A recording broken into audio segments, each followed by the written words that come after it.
Bollocks. Oh, Bollocks. we are actually live. Thank you, Richard. Welcome everyone to another episode of Fellowship of the Fallen. We are back. I think we're back regularly now. Yes, I haven't had to miss a session for a while. Yay me! We are back. Let's get through a couple of quick announcements. The merch store is still up. Go buy some stuff. It helps us out. The Sovereign Saga returns on Friday, and the gang, having left Valder's magical communication mirror in ruins beneath the disused church, are leaving town for a while to let the heat die down. Are they finally heading for the curious temple that gives the town its name?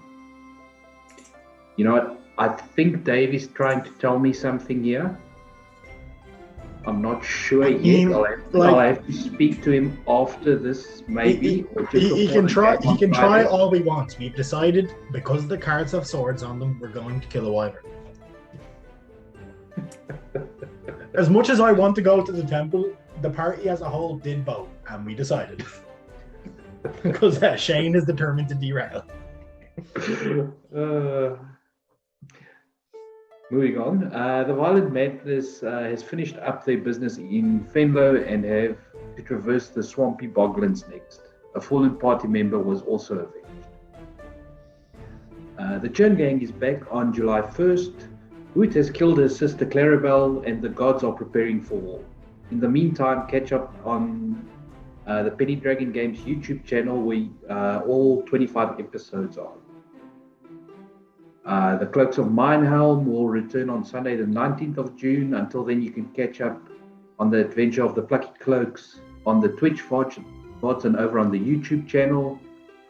Vibrance last night saw the conclusion of the series, and there was an explosive ending for the party's bid to escape the colorless city. You can catch all 8 episodes on the Twitch VODs and on YouTube right now or after the stream. As always, music is by Ivan Dutch. Go give him a like and a follow. You guys can influence the game. Everything is there in the description. And then, as always, thanks to Christian for keeping the goblins out of chat and keeping us going and blessing the party every now and then when he feels that they might really need it. You gave inspiration to everyone last night, didn't you? Yeah, he gave inspiration to everyone last time.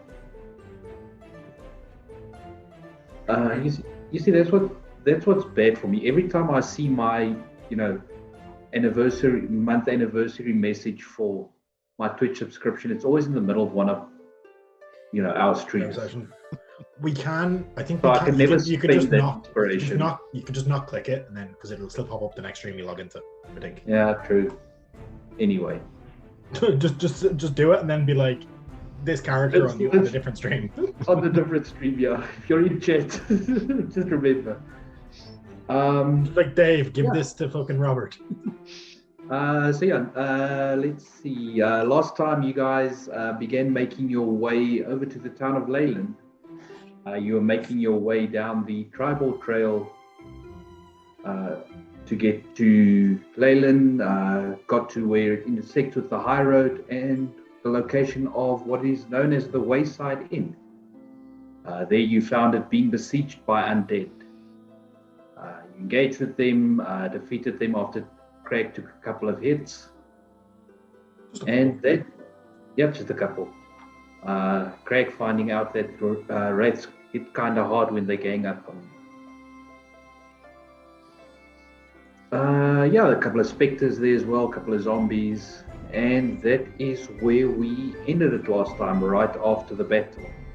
We just need necrotic resistance next. That's it. Then I'll be resistant to pretty much everything. Oh, good to know. So the mind players come out and all the psychic damage starts. Yeah. And I think it was Tom. It was you all, actually Aldwin, who asked the question: are the patrons inside okay? Well, I guess we will find that out tonight, as we can pick it up right there with the party on the outside of the Wayside Inn. Or Crag runs away from where he all stood next to me a moment ago. I'm going to Greg is slap just him. running in circles. I'm going to slap him on the back with a healer's kit. All right. To give him 17 points of the heals. Nice. Are we still in initiative order? You are not. You are out of initiative at this point. Having been past this tavern before and probably stayed in before, do I know if is there a roof on all of this? Is there any bits of this that are open? Yeah, so it's a two-story building. Basically, where Magna is standing. Let me double check. So basically, where Magna is standing, there is like a double door gate that leads into an open courtyard where pack animals are stored. Also, you can. Cool. There. Yeah, all right. So in that case, once I've slapped Crag with the healer's kit, I'm actually just going to take flight and I'm just going to fly over and into the courtyard. I'm not going to bother with the gate. There's a door here, isn't there? Can I go for the yes, gate? there is a door there. You can try the door. It does not open. I can open the door. Can I go through the gate? Are we getting 10 hit points, by the way? Because we're out of initiative. We're still You in should all have 10 temporary hit points. Okay. Just do Sean, one I think roll. you know what's coming. So it's been a while, as they say. So where is it gone? Tell me, is that door still standing? That door is still standing, and you hear a female voice coming from the inside shouting back at you that if you break down my door, I will rip off your ears. I mean, I'm trying to see if people are okay in there. There were a bunch of ghost things that attacked us. You hear a bit of movement on the other side of the door, and after a while, you can hear a heavy bar being lifted and dropped to the floor, and a lock being unlocked, and the door is eventually opened. As it's opened, Crag will hold up his Raven Queen medallion as if it's like a police badge. He's like, Paladin of the Raven Queen, Slayer of Undead, your hero. My friends are around there. They help too. And Luca. Are there any doors in this courtyard into this building? There is a door over there. now, does she look not human, but as in not dead? So she looks very much alive from what you can see. She is a half elf. So she looks half human. Got it. Yeah. So you can see the pointy ears sticking out from the long black hair. And she does kind of look around to see if there's any more undead or anything out there, and then beckons you all to follow her inside. Is this side door open, or am I trapped myself in the courtyard? You can try the door, I will try the door. and it is locked. Hey guys, Crag actually did. Very quick. Crag actually used his words. Very quick. I want to do a divine sense. Do a quick Maybe do divine it. sense. Within 30 feet of you. You do not sense any undead, aberration, celestial, demon. Okay, so these people aren't undead. Right, that's fine. Yeah, Yeah, but if there's 1 millimeter of paper between you and them, you can't tell. If they're wearing clothes, you can't tell. It's just a terrible ability. Just put makeup on a zombie. You'll never know. Yeah, with lead makeup, you can't tell. That actually work. If I've heard the door open, I will fly back round and come in behind everyone else on the. All right, so I'm just going to move you Yeah. into there. Cool. Yeah, you step into the Wayside Inn. You basically step into what appears to be a large common room, table set up. There's a stage off to one side. You see a couple of individuals, starting to climb out from underneath tables, behind counters. A lot of them look shaken. But none of them, from what you can see, appear to be hurt. Of prominent note is the half-elf that you saw earlier. There is, from what you can see, there's a half orc there as well. There's a halfling clutching a harmonica. There's another half elf.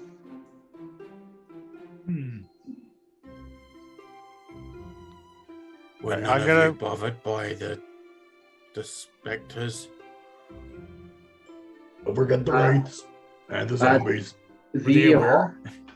The half elf who has now introduced herself as Morticia tells you that not Morticia. Okay, I was about to say, we're fighting undead, and there's someone called Morticia here. I wonder who summoned them. She tells you that for some reason they did not come into the inn at all. That's a bit of a trap for us then. I'm just going to step far enough, and I'm just going to spend the next 6 seconds, and I'm just trying to bounce off anyone who might be charmed, and just essentially I'm trying to clear charmed off all of these people and seeing if any of them actually were charmed in any way. Is there a bar near here? Because Craggle And that's probably at that point this will all fade at that sort of stage. But I just want to try and So pass there's through, and then So Craig, the bar would be over there. Yeah, he'll take a seat on a stool. All right. They're here now. They might as well. Yeah. So everyone looks visibly shaken, and Morticia does say over to the half-orc woman to get everyone a round of drinks because they do need it. Oh yeah, no, Craggle troll. How much would a round cost? So she, you ask. Yeah. So Morticia does tell you that seeing as you guys dealt with the undead that were attacking the inn, food, drinks, and lodging for the night are on the house. Nice. Does anyone in here seem too relaxed? Give me an insight check. can I get in on that? There could be Yeah, people you possessed can. by ghosts, right? Can I? I'm kind of looking around too. doing Anyone who shots. wants to can All right. do an insight Everyone's check. making an insight check. All right, Magna. Oh God, only a 9. Ooh. 7. Shaken. All right, so Magna. The only person who doesn't look visibly shaken is that lady over there. Which was I didn't see the ping. Brian, you got a bless. Center of the room. Right over there, center of the room. They don't seem bothered. She's wearing a smith's apron. Honestly, she looks. If she was taller, she would probably be bigger built than Craig. She's probably, like a foot shorter than Craig. He's 7 foot. Interesting. I said probably. I mean, Wouldn't divine sense? We're doing averages here. Would divine sense show someone that's possessed by a ghost, or is it, or was it me yeah, joking it about would- it would 2 detect millimeters the of head flesh? outside. 2 millimeters of flesh of a human would stop you from seeing the ghost itself. I would rule that it would pick it up. Divine sense needs to be buffed. It's just useless. So I'll go up to her then. Mm-hmm. You don't seem too bothered about what just transpired. Yeah, so she turns to you, completely looking down at you, and says, she tells you that she's seen things like that in the past. She's dealt with it before. If they made it inside, she would have dealt with it. And how exactly would you have done that? She taps her side, and you can see that she's got a hammer hanging off her hip. Give me a perception check.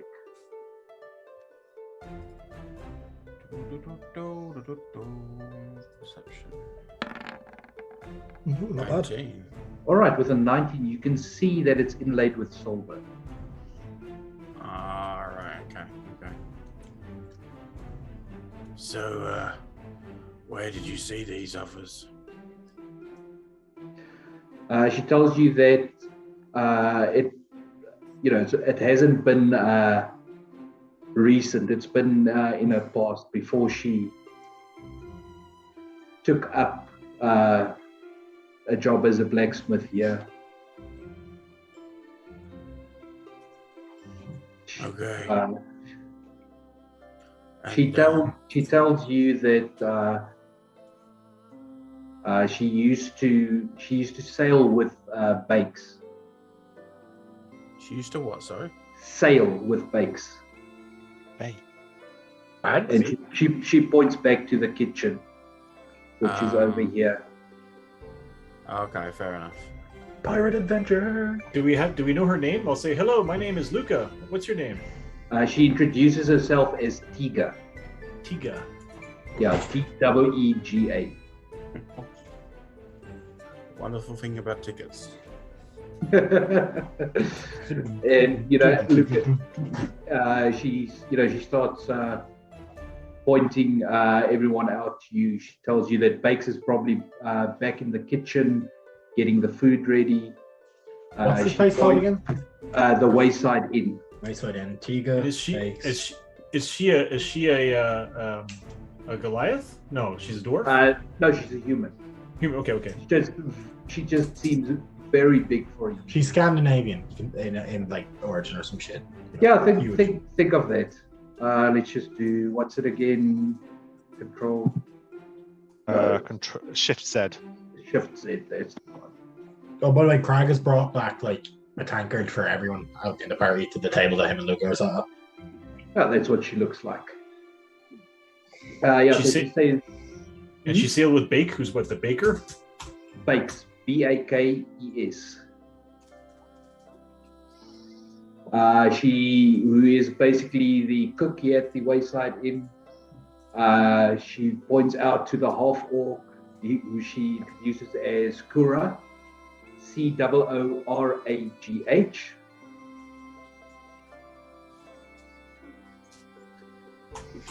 So Kura runs the bar and helps out in the kitchen as well. She points out the little halfling, which she introduces as Scylla Scale Sweep, S-I-L-L-A, Scylla Scale Sweep, who only recently arrived here. So she's traveling.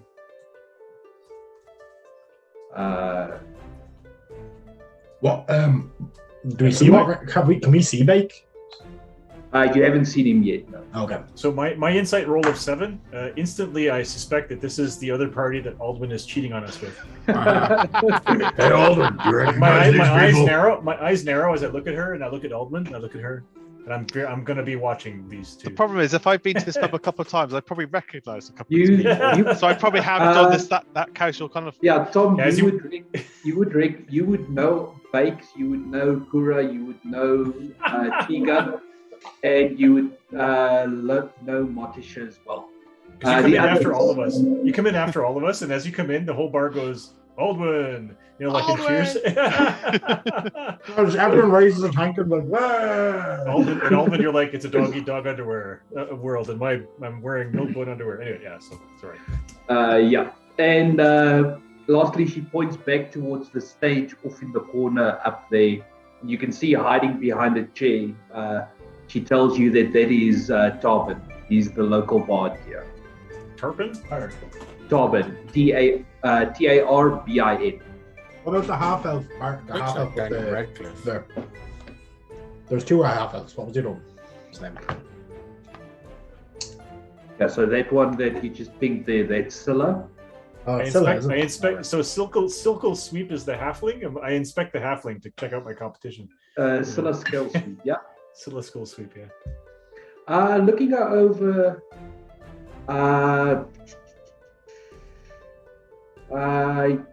you can see that she's got long hair that she wears in 5 braids. Obviously she's visibly shaken by what's happened. You see she has a harmonica in her hand. And that's about everything of note that you can see. I will whisper, which means he's speaking in a normal speaking voice to Luca, and he'll be like, You think they're magic bards? All bards are magic bards. I mean, sir, all bards are magic bards. You know, they're just. Why did you just try and imitate me? You're too small. You can't get your Sorry. voice this deep. Luca, come on. It's not a good look for you. Sorry, I feel very threatened by this other party. that seems. You think this is the guy Alden's been cheating on us with? and Greg will No. slowly go to his hand axe, which is like still at his belt. I feel like we're getting a lot of detail about each one of these people. What if they turn on us? Anyway, Here, I'll kill him. I'm just wondering how come I'm wondering if those undead that attacked us were here for us, or if they were here for these people. And if they were here for these people, why didn't the ghosts and specters just go right in? I think they were for us, those undead, considering the focus they had onto Crag. Yeah, they Well, I really, presume if they really have- wanted me dead. I presume there must be pretty simple enchantments you can do to keep undead out of your house, but maybe not. I don't know. Wait, do you guys think it's because I refused to die that time? Because Alden saved me, and I was like, no, and left the under. I don't yeah, think the Raven Queen would send undead Oh, to get you You back. didn't refuse to but- die because you were fully dead, my friend. No, I came back. Oh, I know you Didn't took a Luca trip. not know Crag had died? Like, did we not? Like, Oh yeah, it's true. I think it all happened. Talk about that. Well, I might have seen him trampled into the snow after the dragon went down. But yeah. So, Aldwin, you're standing behind the Tiga, turning around, kind of looks you up and down. I mean, because your armor's pretty battered by this point. And she tells you that if you ever need a fresh set, you can come see her outside, or if you even just need repair work done, she'd be happy to oblige. So he's not only cheating on his Thanks, partner, he's Tiga. cheating I will on bear his that wife. in mind. And then she walks back up to the top there and out the way you came. Do I in a minute see her pass in the courtyard, or does she not come back into view? Yeah, you do see her pass through the window heading south, where you know her forge is. Oh, right, so it's in the courtyard. Okay, cool. So I went outside and I want to basically do a scout around the whole building, seeing if there's anyone around that may have been puppeteering these undead. Anyone with a black hood and black robe. I mean, we already standing in the looked corner. right afterwards. I don't think we saw, but Yeah, you guys did do a check, but you could do another check if you want. Are you looking for tracks, or are you just scanning? Well, I want to see if I can see. So, like, I'm assuming zombies are not exactly, lift their feet up kind of walkers. So, I want to see if there's like a shambling path as such. Careful what you wish for. Yeah, give me a survival check. There's not a shambling path, it's a shambling mound. 7, probably not. Yeah, I mean, it's not difficult to follow. There are zombies. The tracks head off north. So, like, up this way, or where are the tracks leading from? So the tracks lead in that direction, which from what you would know is back towards Neverwinter, and more specifically Neverwinter Woods. Okay. Neverwinter Woods would be towards the northeast or northeast, where Neverwinter would be more due north. Do we want to check it out, or do we want to keep going in the way we went? I mean, considering how big the woods are, we could be following them for days. Because Weeks. we've been hired, right? We're supposed to be going. We to, are. To We're meant to go into Leulon to defend there. So Right. What time of day is it? It's probably pushing close to 9 at night. Okay. I'll stable Ramstein and in the stables around the side or around the back. Yeah, I mean, easy enough to ask for that. They do go and have the gate open for you. There is a little larger pen there off towards the east that you can stable Ramstein in. Okay. And yeah, I guess I head back inside then. All right. So, after a while, Kura does come out carrying, a big dish and places it down on the table where you guys are sitting. Yeah, first dinner. All right. She tells you that she made this herself just earlier today, and it's a speciality. Aldwin, you obviously know this. You've been here a couple of times. It is her spicy pork pie. Does it actually look? Okay, when you say speciality, does it actually look edible, or is it like, oh god? Give me a perception check. To be fair, I mean, Aldrin's used to soldiers' rations, so everything looks good to him that's not just good enough. It's tavern food. If you were still Craig, I would have given you advantage on this. In fairness as well, though, Craig just ate dragon steak. Yeah. Which he probably didn't cook well anyway. No, he did. He barbecued it. We overcooked it. With a 20, the smell coming off this is quite delicious. Oh. Does Craig dig in? Well, yeah, when it's put down and like everyone else is sat around the table, like, he's not gonna, immediately like just start eating. He has some manners. Well, you wait for Aldrin to say grace, and then you can duck in. No, he waits for Magnar to come back in and sit down. Like, all right. I'll take a slice as well on a plate, but I'm not going to eat it yet. I'm waiting for everyone else to eat. I will tuck in as soon as Bless has said. All right. Aldrin, give me a con save. Oh, because it's spicy, isn't it? Can I guide myself knowing what this is like? No. I would say yes, because Guide. you know what it's like.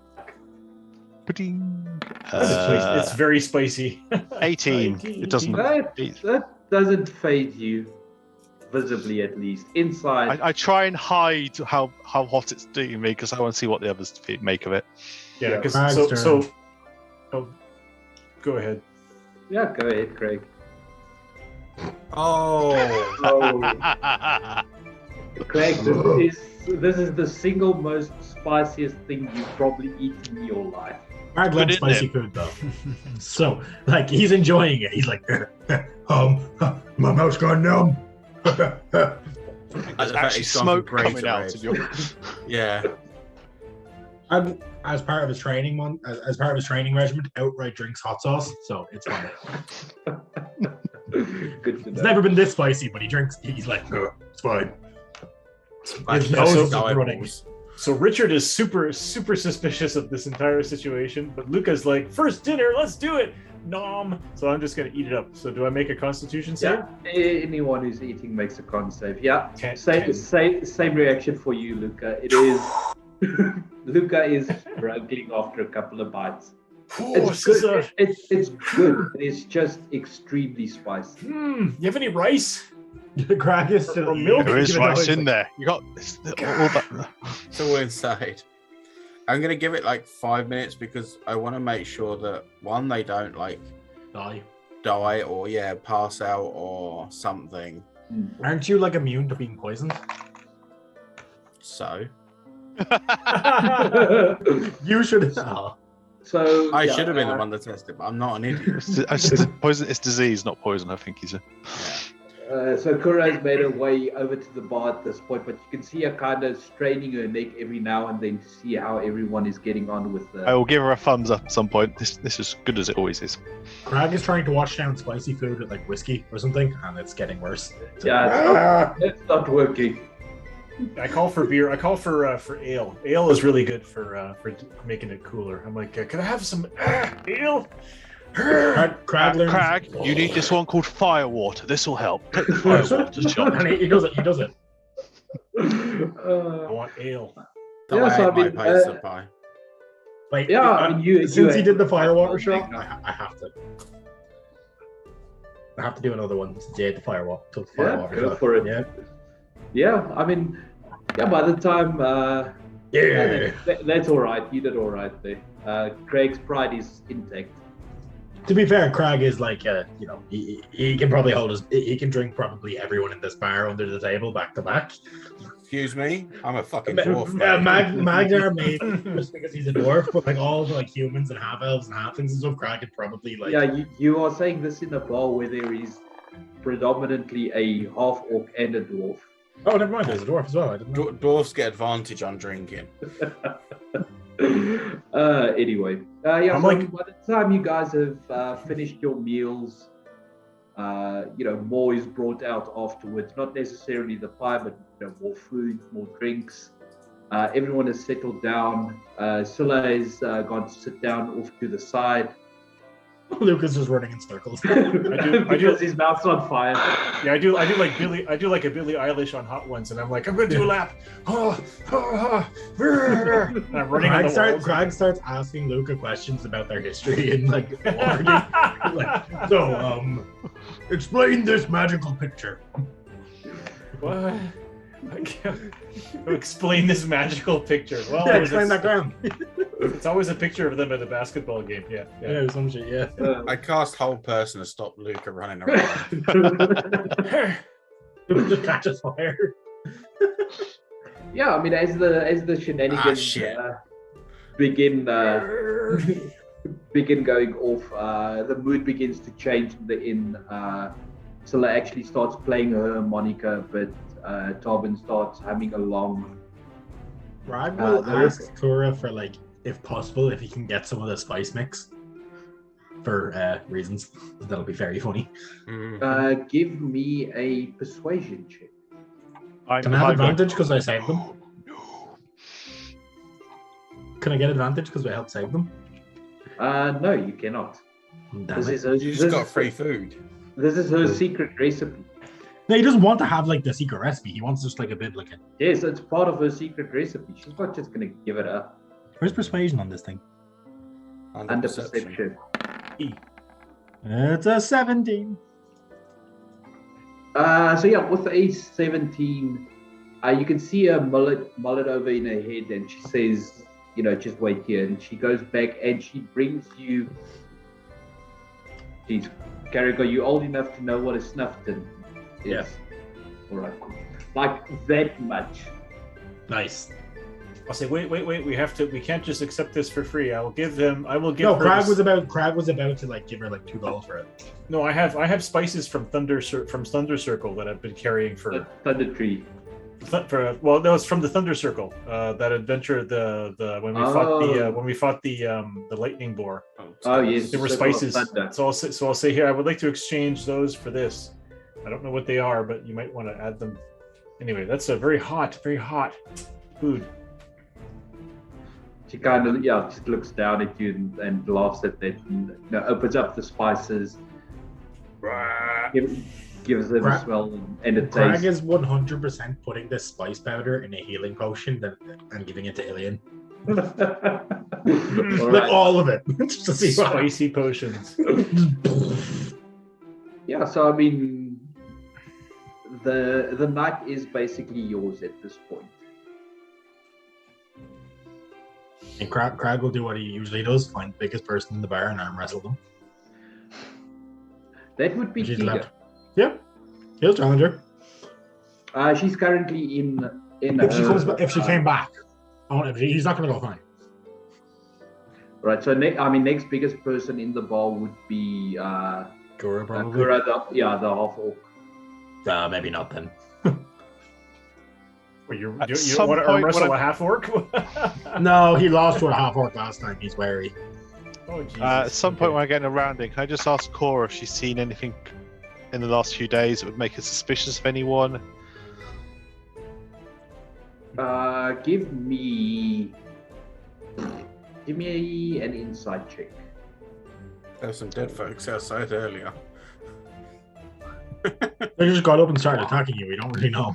That's only an 11. I'm not guiding myself for that one. She tells you that, it's been the normal travelers. They've seen a lot of people heading down to Leulon. A lot of caravans going down with supplies to help rebuild. The typical every now and then traveler keeping their cloak up, not wanting to be recognized for one reason or the other. probably But nothing bandits that's or- caught your eye particularly. Okay. No. I mean, we're headed down to Leulon ourselves, so. While you are doing that, give me or what's your passive perception? Let me check that. 17? 17. All right. So, I mean, with a 17, you do notice, and it's only because the last couple of times you were here, Kura kept her hair down. It's tied up into a bun today.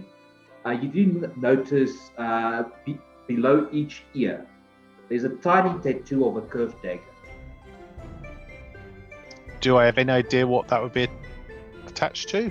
Would I recognize that? Would you like to make a check? Sure, why not? What check would you like to make? I won't say anything to her as I'm taking the drinks back. I might just ponder to myself if I've seen that any of the soldiers in the barracks had similar tats or spoken about them. Any kind of markings. So that would probably be a history check. Okay. Yeah, so I shall get back to the table. I will guide myself for this one just while I take a moment to think about it. 16. I mean, with a 16, you cannot think of any historic significance to it. There's no mercenary company associated with that you can remember. No specific battalion in either Neverwinter or Waterdeep. And the Watchers have got no cultists on record who have this as some sort of sigil. Not as far as you can tell. All right, cool. Fair enough. I might later on say they're good tats and pick up another round later on, but I won't necessarily make a big deal of it. Or mention it to one of us. As you do say that to her, you can kind of see her go flustered a bit, and she loosens her hair so that it falls over it. Okay. Sorry, I didn't mean to cause you any just make you embarrassed. They're just. So she kind of gives you like a half smile and says, "It's from when she was younger, just a foolish, youthful folly. She did it to upset her mother." Fair enough. I know. Quite a few people have done that sort of thing to get their parents for slights perceived or otherwise. So at this point, Morticia is sitting off in one corner. It looks like she's going over ledgers or manifests or books of some kind. Okay. Would I have seen her do that previously? I mean, from what you know of Morticia, she does seem very focused on the business. It does look like, from what you know, she's got a good head for business, very goals-driven. She's trying to turn this place around.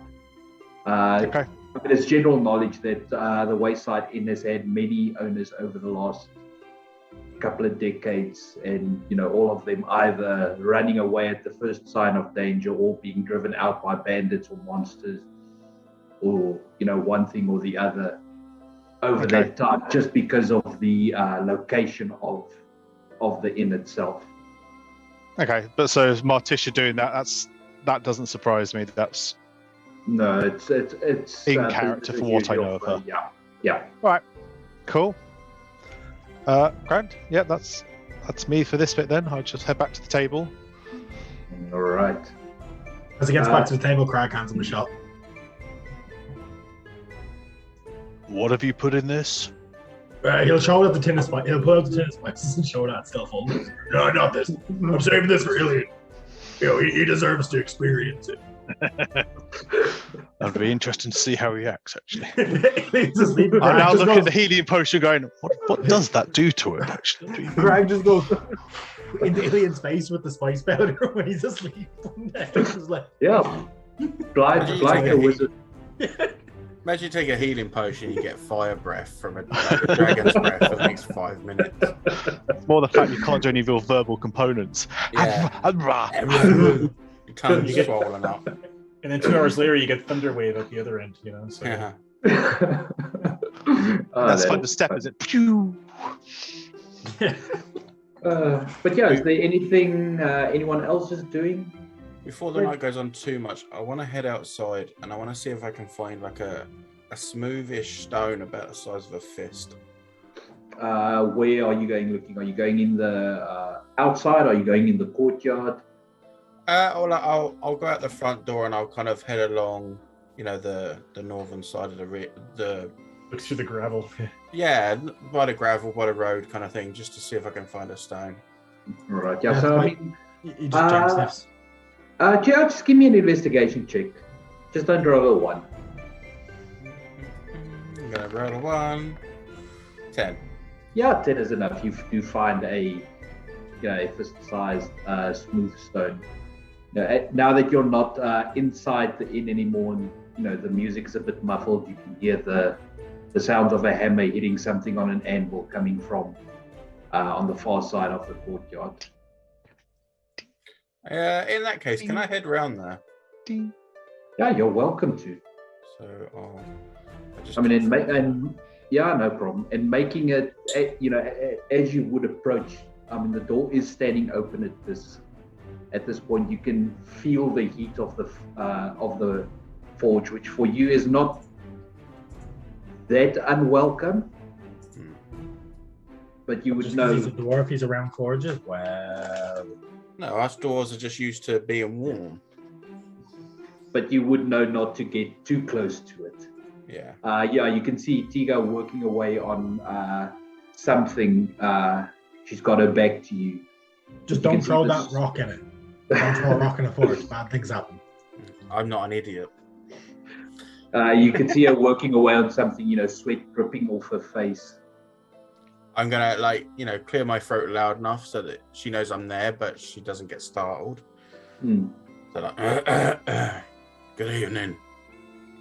Yes, as you do, she stops hammering down on this, and you can see her quenching a horseshoe in a bucket next to her. She sets the hammer down on the anvil and turns to you and just gives you a curt nod. So, have you noticed? Has this been the first incursion from dead things? Without looking away from you, she tells you at the inn, yes. Okay. You seem to be able to do these kinds of things. Would you know, is there a way to make this armor stronger? So she beckons for you to enter into the forge, and she begins walking around you, kind of looking you up and down, looking at the armor, and she tells you that she can do that, but it'll take time. And now that you've entered the forge, you can see set up on 3 armor stands. There are sets of armor, and you do recognize some dwarven design in her technique. And she tells you that it'll take time to get this improved, but she does have these that have been enchanted. What do they do? She tells you that exactly what you asked for, more protection. I would ask, though, that what I have means I don't make any extra noise. Would this do the same too, or? She tells you that that she can unfortunately not do. She had these enchanted by someone who was traveling through here a while back after she finished making them, and she has been hoping to sell them. But seeing as what you've done to help protect the inn, she's willing to give you a set. To give me a set? Give you a set. Well, I of course would accept very graciously. That would very much help our further endeavors. She looks you straight in the eye and tells you that she can tell that you're a good person and that you protect people. And that is all that she asks that you do, is to continue to protect. And before Magnar smites her. With my life. And she points off to one of the sets and tells you that one should fit. As you look over at it, it is a set of plate mail, of full plate. If you do spend time with it, it is +1 plate mail. Awesome. And that, but I'll be jingly after that though. You will be jingly after that, yes. Okay. Am I right in thinking that Aldwin wouldn't be able to wear the mithril that I'm wearing? Well, I mean, it is. Medium armor. Because I can't wear it with my medium plate, armor, can yes. I? No, you wouldn't be able to wear it with your No. plate. The problem I got with mithril is I'm already wearing a breastplate linked in with splint armor. I'm not Yeah. sure. So Yeah, you it could- won't. We'd have to. I'd lose the Dragon Guard enchantment if I took the Yeah, mithril. Yeah, if you took the mithril, you'd lose your dragon. and I'm And the assuming- boots. The boots offset my clankiness to some extent anyway. So Okay, so you're happy with what you got. Okay. Well, I mean, I'm just throwing it out there. Craig is able to wear medium armor. Oh, you can wear heavy armor now, I think, as a paladin, can't they? but you'd lose your unarmored. Unarmored. Yeah, Yeah. It's up to lose you, you your have to work out. You lose your unarmored defense, you lose your instinctive pounce, Yeah. and you would lose your unarmored movement as well. Yeah, so it's kind of like I already have a 17 AC with my prices of defense, so like, would it, yeah, I don't think it would offset. I don't think it would be higher. I don't know, it would offset. all the it'd bonuses. be a 19 with the plate, but you'd Is it- lose. It's the Yeah, other it bits is. you'd lose. Everything good. Just throw it in the bag of holding. Anytime Magnar needs to be quiet, he can just put the that could be his bathing suit. Like this. Like we're going to the beach. Elven No, chain. see, Yeah. if it wasn't going to be useful for anyone else, then Magnar would probably offer it back to her as a future sell for her to recover some of the costs that she's put towards this plate for me. Yeah, so she kind of cocks her eyebrow at you and asks you if you're sure. From me to you, you'll probably be able to make better use of it than I was. All right, so she nods at that and takes it. She's got a little chest set up in the corner where she does go stow it. After a while, Crag will wander outside because Magnar's been outside for a while, and he's like, Oh, you better not gotta eat. and then probably head towards the area hearing the clanking has stopped. All I right. know, clankiness has started. Oh no, because I wouldn't have it on whoa, yet. whoa, whoa, whoa. No, I meant as in the clanking from the like forge and stuff. Oh. Yeah, it is. It has stopped. Is it out this way? Or I don't know where to go. Yeah, it's towards the south. Go. And he's kind of like zigzagging a bit. He's not like drunk, but he's He's getting Hello. there. yeah. But hello. Come to get burnt. No. You were gone for a while. I was making sure you didn't get eaten by a zombie or something. I appreciate that, Craig. Well, so Smith person, Tiga. As she looks over, and it's only when you address her that she actually looks over in your direction. Smith person. He does. Crag is bad with names. He's like, you're a blacksmith. What do you think of this? And Crag will pull out the Raven's Wing, considering he had a big part in making it. It's like, Forged this myself. and he'll like put it down like on like a table or something, and wherever. Yeah, so she. we all help with this? We all took part. Well, Take Crag you all did part of it. the physical forging, didn't he? Well, the rest did. Yeah.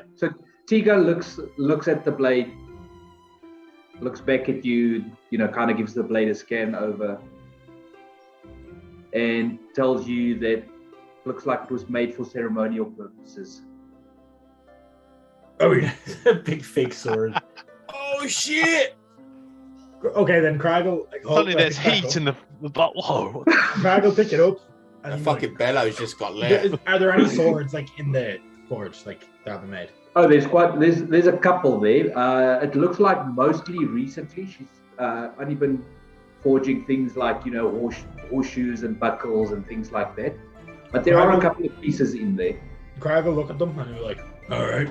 Can your swords do this? and then the white and blackish light will start glowing from the raven's head, and then just radiant flames will just coat the blade. Yeah. Give me an intimidation check. No, he's not trying to intimidate. He's trying to show off. Oh no, but the closest thing to that is intimidation. I suppose. I'm good at those. Here is it. Anyone even resembling a shopkeeper, and Crag's there just ruining their day. Oh, Crag is just trying to one it. He's like he's proud of his sword. She was like, it's ceremonial. I was like, Yeah, but can you do this? Yeah, did you get it on Etsy? Yeah. Do an intelligence check to see if you know what ceremonial means. he's not that dumb. Without even blinking, she tells you they don't have to. Here is this. And then he'll hold it out and he'll rummage through his bag. This the ultimate test of sharpness for a sword. He'll pull out a piece of paper and just drop it on it and watch as it slices. Yeah, give me the paper just flaps. Yeah, give me a dexterity check. Somewhere Elian looks up and screams, "No, paper!" I swear to God, if you stab me trying to do this. Elian's looking for a scroll that he wrote. He's like, "Where's my scroll?" He probably doesn't. He probably misses the Yeah, the paper kind of lands on the blade and balances there for a second and then just slides off. It's a +1 weapon. The magic did nothing. Nothing. You rolled under a 10. Damn it. Go I have a in, blast. Crag, you're drunk. You're drunk. I've had one drink. You liar. Oh, wait, no, I drank your other ones when they were brought. Yeah, never mind. You might be right. And Crag will Tiga, thank you for your time. I'm just going to start pushing him out the door. Greg's just trying to make friends. Greg is trying to learn the blacksmith in his mid time. He has he brought blacksmith, so he's trying to impress someone. Craig climbs through the open window onto the desk. No window. I thought that was the door. Martisha is busy working on the books. Hello. I'm going round to the door, but I'm just going to cut through just for quickness. There we go. I mean, Martisha is just sitting there like... There's a big footprint on the ledger now. Crack isn't twisted. He's just in that he's doing dumb shit because it's funny, but not in a dangerous he's gonna do something that'll get someone hurt. He's like, I'm going through the window. What is it? Yeah, go. Is that level of drunk where he would 100% steal a traffic cone if there's a traffic cone around? Roll for traffic cone. Okay, what do I roll? Perception. What's Aldwin and Luca doing during this time? I was presuming this is probably the point I was chatting to Cora, but I'm keeping something of an eye out, just make sure nothing comes there. But essentially, I'm enjoying the fact that actually this is all right. This is a bit more comfy than we've had the last couple of days. Yeah, the fact that we were stabbed, and also kind of the fact that there was ethereal and dead. So there's a bit of a core of in that right to go. With your passive perception, you can tell most of the conversation between the patrons is about the attack, but they seem to have settled down to the point where they know that the reason they are still safe is the party, and that the fact that the party is still here makes them feel safe. Yeah. So I'm just he's just enjoying the atmosphere of it feels safer to him than it has done the last few days. Particularly when he had undead assassins wake him up a few days ago. Yeah. What's Luca doing? I guess there's no books in here. I'm always looking for books. Does this Aldwin's party? Do they have a wizard? I feel like they have a couple of bards and a fighter. You haven't seen what looks like a wizard yet. Oh, okay. I mean, no pointy hats, no robes.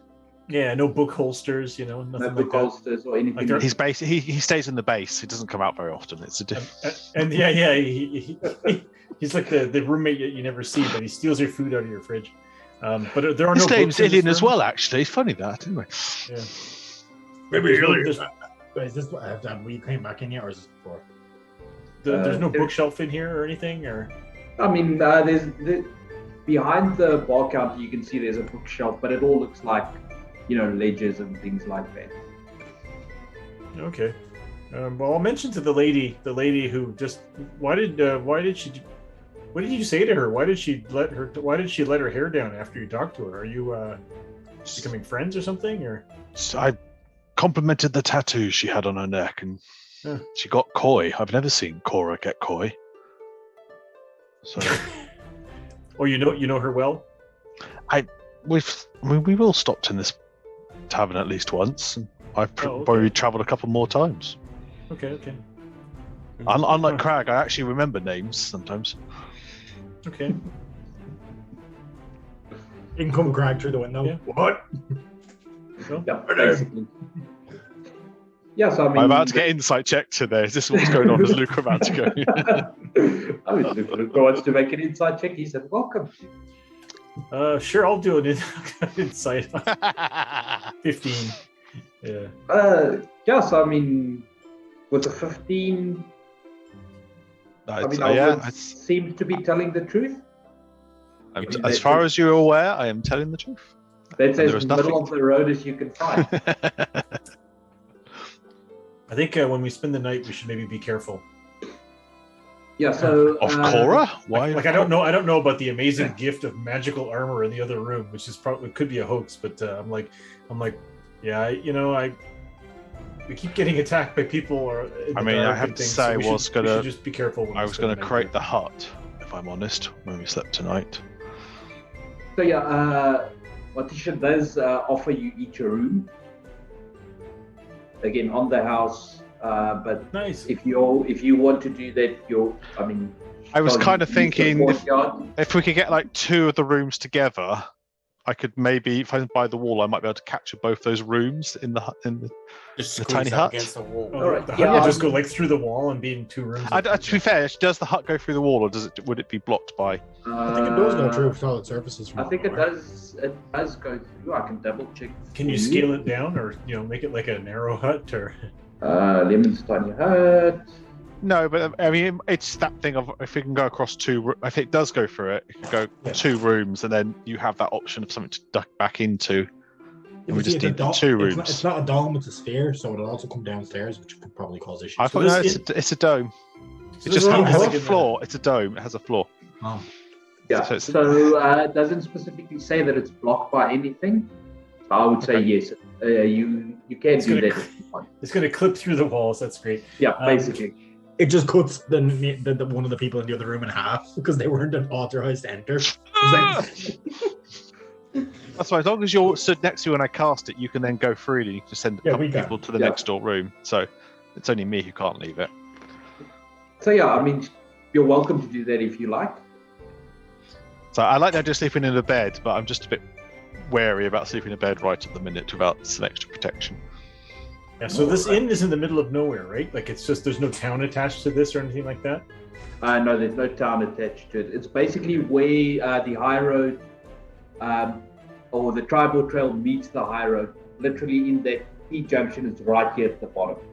Crossroads here. There's 100% a job board somewhere here. There is no job board that you have seen. We've seen it. It's a T-junction, it's not a crossroad, so they're missing the extra bit. It's the other side of the road where it go. Yeah, so the developers haven't made that part of the map yet.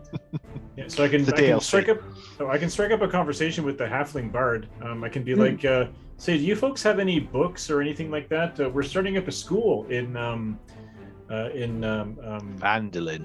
In Phandalin, thank you. And anything people can use, actually musical instruments too, if you have any extras you'd like to donate, or I could purchase from you. But I'm always interested in books, you know? I mean, higher learning comes from books. Yeah, so she tells you that she doesn't have any books on her. She left, most of those things back in Leulon. In Neverwinter. She's going to Leulon.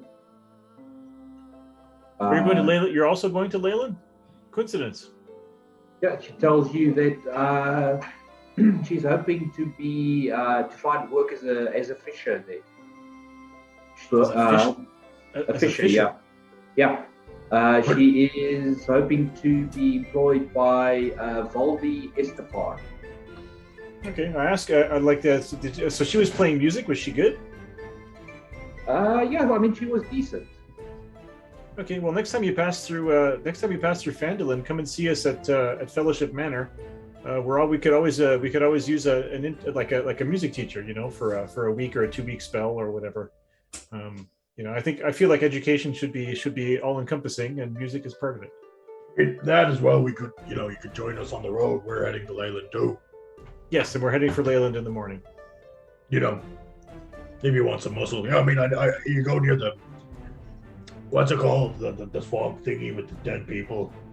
The Mayor of Dead Men. The Mayor of Dead Men. Dead Men. Yeah, man. We're, as you can tell, we're pretty accomplished undead slayers. Paladin of the Raven Queen and all. He's boasting, but he's not actually wrong. Baptized Stinpus wants to know, is she in the band System of the Drow? System of a Drow. She's definitely down with the sickness. I like that. I like that. That made me smile. No, she's not. She's a one-man band. Or one-woman band, sorry. NHOTB? New Hobbits on the block? Yeah, basically. But yeah, she says she's more than happy to travel with you down to Leulon. Would make the trip quite more pleasant and much easier going. Now, question. Are you a magic bard or are you a normal bard? I turn around and look at him. I'm like, that's not very polite. And I'll look back. No. But since he asked, you were there. You were there that time in Waterdeep where the bard started making fire and shit go crazy in the tavern, like doing magic tricks. You were there. We killed his ass. Yeah, he did. I feel bad about that. No, he was kind of creepy. He did try to do a charm spell. And yeah, that was no. He deserved it. Craig, what's your passive perception? That's a 13, I think. All right, so she kind of hops off her chair and walks up to you and motions for you to come closer. Kind of lean down to her.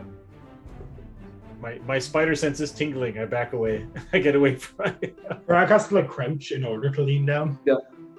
And she reaches behind basically behind your head to where your ear is, where you can't see, and she produces a copper piece. Told you should clean behind your ears more. Crag will then reach behind his own ear and pull out a gold piece. He's going to start shaking his head to look for money. I'm going to send her a message. I'm going to message her. I'm going to say, ask him about the monkey chain. Oh, God. Didn't hear it. Can't confirm. Didn't hear it. She kind of gives you a sideways glance, Luca, but she does ask Craig what's up with the monkey chain. It's a magic monkey. It makes me be able to cast magic. Most barbarians can't do that. It just kind of gives you the slow nod.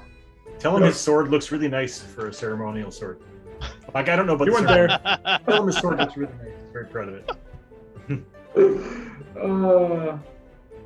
Yeah, I mean, she's quite enjoying where this is going at this point. So she does compliment your sword, Craig. Made it myself. Well, they helped, but I did the forging. I hit it with the hammer. And yeah, let's just do a quick deception. Wait, what? Who's doing a deception? What's she trying to deceive? It's a nice sword. She seems completely engrossed with this tale you are telling her. That kind of deception. I know that also well. She's pretending that she likes you. I mean, this goes on for quite a while. Yeah, yes. Crag eventually, because he's at that stage where he's just telling stories. He's telling about how Magnar killed a dragon, and then how Crag killed a god. Well, he's saying he killed a god. He didn't kill a god, but After like a minute of him talking to her about this stuff, Magnar's just like, "I'm done. I'm going to bed." And then he'll go and grab a key. Yeah, he's not been the same since he killed the dragon. I think he feels bad. They were a majestic creature. But, as a Goliath, majestic creature. It's as a Goliath, it's, you either die dishonorably or you go out fighting a dragon. There's no in between. So, he should really come to terms with the fact that it was pretty fucking cool that he killed a dragon. Plus, it was gonna eat us, and it, froze Fandolin that one time. That was pretty shit. I thought it was this shopkeeper called Barthon that was, because dragons could turn into people. I just wait for another round in the background. I don't know if he's trying to chat her up or trying to pimp me out. I can't work it out. Neither. He's just being friendly. I mean... It's a halfling. Crag is not chatting up a halfling. Jesus Christ. Why, is there something wrong with halflings? Why not? You got some previous halflings. Oh, now we get to it. Now we get to it. For size difference reasons, that's why. What's wrong with size? You sizist. You absolute sizist. How can step throwing the popcorn back and loving this? Yeah, I heard Goliaths had the smallest penis size of all the races. So you're okay. Don't tell people that. So we'll fade into black there, mate. While you are heading upstairs, the rest of you eventually make it with the high charisma halfling bard. Basically. If she follows me up, that's up to her. No, but he does not follow you up. He wasn't expecting it. When I go, Aldwin's cheating on us with another party. You're a bard. You're good at figuring shit out. You go find out for me. And then Crag will go to sleep. Yeah. When I get upstairs, I'm going to grab the stone that I found, and I want to try and use my mason's tools to see if I can, shape this, make it into something, if that's possible. Yeah, give me a tool check, dexterity based. Oh, okay. It was on the wrong one. It was on strength. Hang on. What was that on? That I have no idea. 16. All right, 16 is a lot better than 9. Yeah. What are you trying to shape? So basically, I want to carve this stone into a raven skull. Interesting. Not perfect. It's very Yeah, with a 16, it's going to be a very crude carving. Yeah. But you will be able to do it. Essentially, I just want eye sockets and the beak. Yeah. Kind of thing. And then the basic skull shape. Yeah, exactly. Yeah, with the 16, you'll be able to do that. Perfect. And then go to sleep. All right. Everyone else going to sleep, I'm assuming? Yep. I kind of want to say Crag doesn't make it up the stairs and he's asleep on the table downstairs. Yeah, probably happens. I'll bring him up with tensors. I'll just Tensors just goes right through him and picks him up and then brings him up the stairs. Yes, use the spiritual weapon just to pick him up. Right. I love the idea that you're within 20 feet of the stairs though, so you go into your room and he's just floating above the stairs until it goes out. To pull him towards you. Yeah. Luca falls asleep and Crag just drops. Yeah, exactly. Falls through the floor of the tower. Eventually, everyone makes it to their rooms. The next morning comes. Craig, please make a con save. Yeah, cool. Come on. Can I bang him? No. Don't you dare.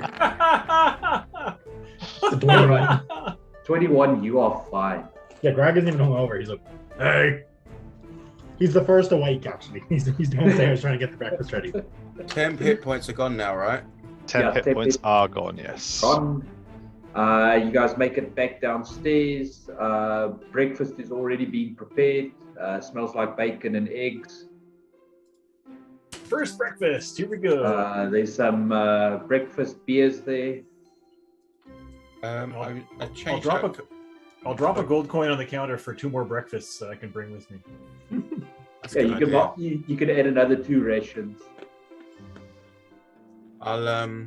So obviously I did my morning ritual, like prepared the things that I wanted prepared, ready for the day kind of thing.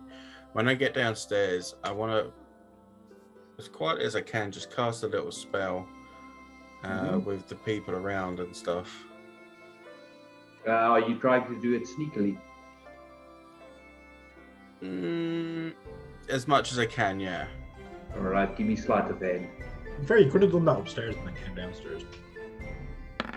Could have done, but I'm an idiot. 12. Let's see, what's the range on that? 20 feet? All right. Well, I would have done it, yeah, where I was, and then I'm gonna head towards, the bar to grab some food, kind of thing. Next time, mention it to me so I can distract the people. But otherwise, you're just walking around with your lantern. You're like, evil. Where's evil? No, this was just like, and then carried on. But yeah, I'm eating my bacon going. Within 30 feet of you, you can do a nice lap around the entire place basically in 10 minutes. Yeah. There is no aberrations, celestial, elemental, fey, fiend, or undead. Okay. There is also no desecrated or consecrated ground. Perfect. Okay. You should maybe spend a few minutes clearing away the zombies that are still lying on the ground outside of the inn. Honestly, I thought we'd have done that previously the night before. Okay. Yeah, I just assumed you guys did that the previous night. Yeah, it's just Crag and Alden drunk. Oh, Crag drunk and Alden probably buzzed. Alden's sacred flaming the chunks that Crag is cutting off them. Yeah, as you guys tuck into breakfast, you see that Scylla's already finished her breakfast and she's checking everything, if everything she's got in her backpack, checking the straps, all of that, and she looks like she is ready to go. I'll say I spend an extra gold as well for some more food for the travel because seeing Luca do it, Magnus like, that's a freaking good idea. So he's gonna go back to the table with Luca and he's like, I've got a little trick, do you want to see it? And it'll put the bacon out flat, put the eggs on top, and then fold up the bacon like it's a little parcel kind of thing, and then wrap it up. And he's like, now you got a burger egg sandwich or a bacon egg sandwich. I've just has pocket bacon. Sure, yeah, it's great.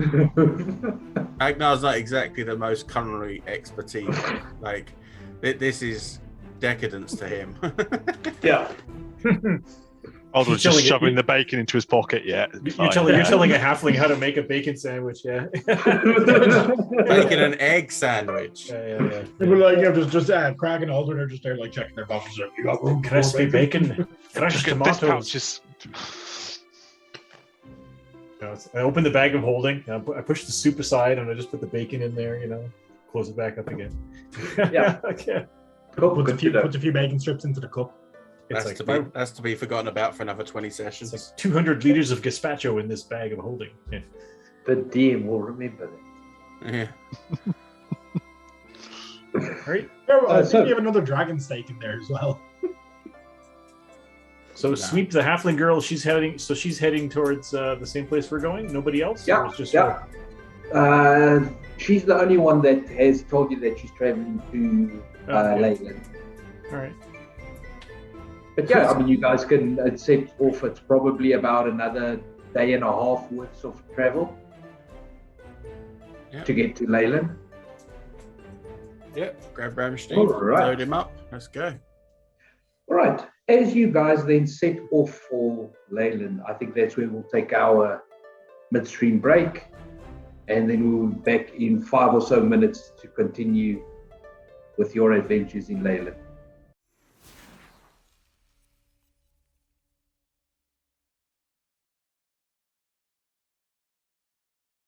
Bollocks. I was definitely on. And we are back. We'll see if we caught that one. Yes, that one.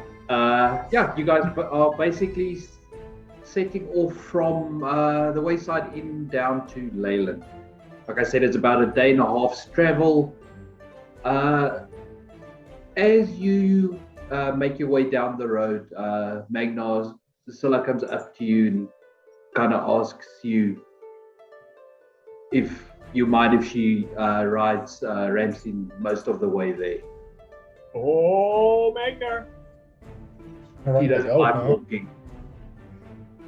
Remind me again. She's the half. She's the halfling. Halfling, yeah.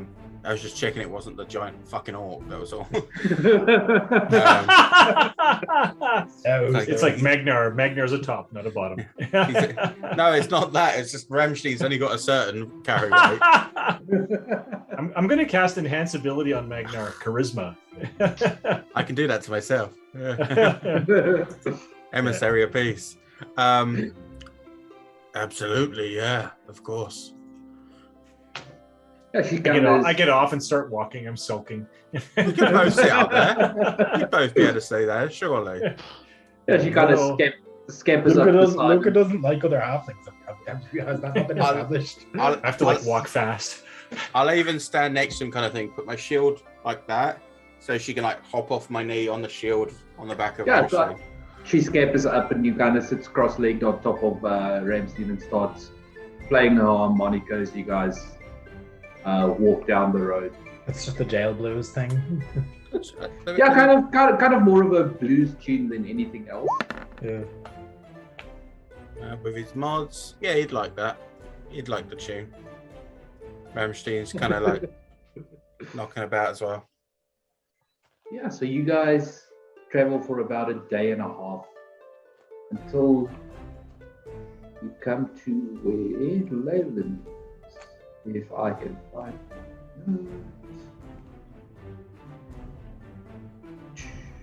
Time to find our summer home. Yeah, I am just going to move you all quickly to a location where I can copy you all in one go. Luca, stand still. I'm just going to do that. Scotty, 3 to beam up, and then I get teleported into 3 pieces. Oh, that can definitely be arranged. All right, I've got you all. So, Ruff, you begin to crest a little bit of a hill behind which Leulon is. You see roughly 50 people standing in a clearing just off the road, where the forest to the northeast and the swamplands to the southwest give way to grasslands. Did you say 15 or 50? 50, 50. The people mill about in panic, some shake in fear, others shout in anger. And in the center of it all is an enraged dwarf waving her arms and trying to get those around her to listen. A bored-looking human in a chain shirt and a shield decorated with a sigil of Neverember stands next to them. He finally bangs his spear against his shield to quiet the turmoil. I'll rush over. What's going on? Right, so I am just going to move you all over to the map quickly. Just throw you guys around there. Now, is it an angry mob or is it just a crowd? Can we tell? Oh no, it's a potion seller or some shit like that. Oh god. Or some flim flam artist to get his teeth kicked in. Magnar, as you begin to approach, you can hear the dwarf shouting at the individuals, calling them an unruly mob for the way they evacuated the town.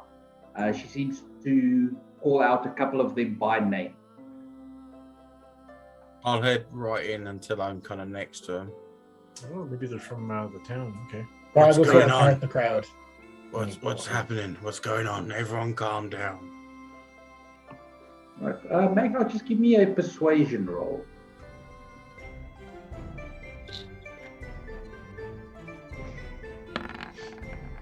you might still have advantage with charisma checks because I did spend a level 2 spell slot on you.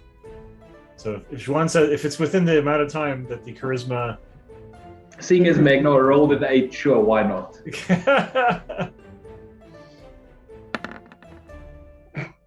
Oh, for fuck's sake! I'm back, baby. Say one thing for Magnar. See, he's consistent. So Magnar, as you begin to push your way through, the guard looks over and he sees Craig pushing his way through from the other side, and he does push the dwarf back a bit and kind of puts himself in between all of you. Shield raised, spear. Do we have any like sigil or sign that we're here to work from Neverember? I can never remember his name. What's his face? Lord Neverember. Yeah, Alduin has the letter. What's going on? And the guard looks at you and asks you to state your business. My business is none of your business. His spear is leveled at you. Unless your business is to hurt the innocent. Lord Neverember has sent us down. What is going on here? You hear someone in the crowd pipe up that there's been some strange going-ons in town the last couple of hours. This person that's speaking claims to have seen some strange things out on the water, out towards the swamplands, past the marsh islands. But at that point, she just picked up her tools and began to run when the other guards told her to evacuate. Why did you evacuate the town? I'm looking over that towards the guard or the dwarf, or see if one of those, they should be a little more on the ball, hopefully. The dwarf kind of at that point pushes the guard out of the way and steps back up, kind of straightening herself. And she tells you that the town has been attacked from the marshland side. So that would be from across the water, basically. What is it? Bandits, undead, dragons? She tells you that she didn't see anything specifically. She was just told to evacuate like anyone else. They are waiting right here until some of the guards that are still in town can come back and give them the all clear before they return. At that stage, you saw? And you see now that, I mean, in this group there's a couple of adults, various races. There's also standing off to one side a group of children, some aged as young as 4 or 5, some as old as 12 or 13, being looked after by 2 individuals. Alduin, you recognize the symbol on their robes that they wear. They are priests of Lathander. Oh. What did you see, woman? She tells you that she saw men riding horses made of water crossing the lake, weapons bared. Do I get the feeling she's delirious, or men riding horses made of water? Nice. Yes. You can give me an insight check.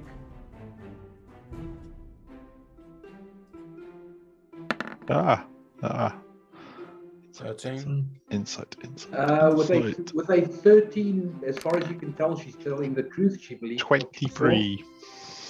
Alduin, she saw what she saw. Sounds like we should head down that way. It is, as you say that, Alduin, a dragonborn also wearing a holy symbol around their neck of Lathander steps forward and shouts, "May the Morning Lord forgive me. We are missing 2 of the children. Smithwell and Bernice aren't here. They were right behind me when we left town." Can we see the town from where we are? The town is probably from where you are about 100 feet off. Yeah, which direction? Towards the southwest. Crag has already started. Once that's said, Crag has already started walking in that direction. Craig, as you turn that direction to begin walking, you see coming out of the town a cart being pulled by a horse made of water. Well, he's reached into his like kind of where he keeps his javelins, and he's pulled out the lightning javelin, and he has it ready. Can I cast mage armor? You can. You see strange knights bearing the symbol, a symbol with 3 lightning bolts riding horses made of water. Just before they dismount and the horses disappear. Do we recognize that lightning bolt? You do. It is the symbol of Telos. Oh, thunder pigs. They're accompanying the wagon, as I said, that's pulled by another horse made of water. The villagers at this point, when they see this, begin to scatter in all directions, as well as the children. I'm just moving you out of the way there, Magna. Actually, I would have we've ran seen up this. next to Crag anyway. So Even Crag has seen the symbol of Talos before. We've had this discussion while we were fighting orcs. So Crag, now that he sees that, would he be aware? Yeah, Craig, you can recognize it. It's not like they are trying to hide the symbol at this point. And I would like you. How many feet? Wait, what distance are they before we do that? Because he cast mage armor. Like, how far did they get? They basically made it to the gate, to where they are now. How far was that? 60 feet, give or take? No, more than that. It's about 80 feet. And I need all of you to roll initiative. I'm going to say this on my turn anyway, but I'm instructing Ramstein to take the halfling and go over with the rest of the villagers. Yeah, I'll mention to her, I'll say, hey, are you good with kids? I think those kids need some looking after. All right, she will do something on her turn. She could fight, we don't know. She could be a magical bard. She pulled gold coins out of your head. She's definitely a magical bard. Exactly. As far as Crag's concerned, she's going to cast Fireball. There is no gold inside your head, my friend. It's in his chest instead.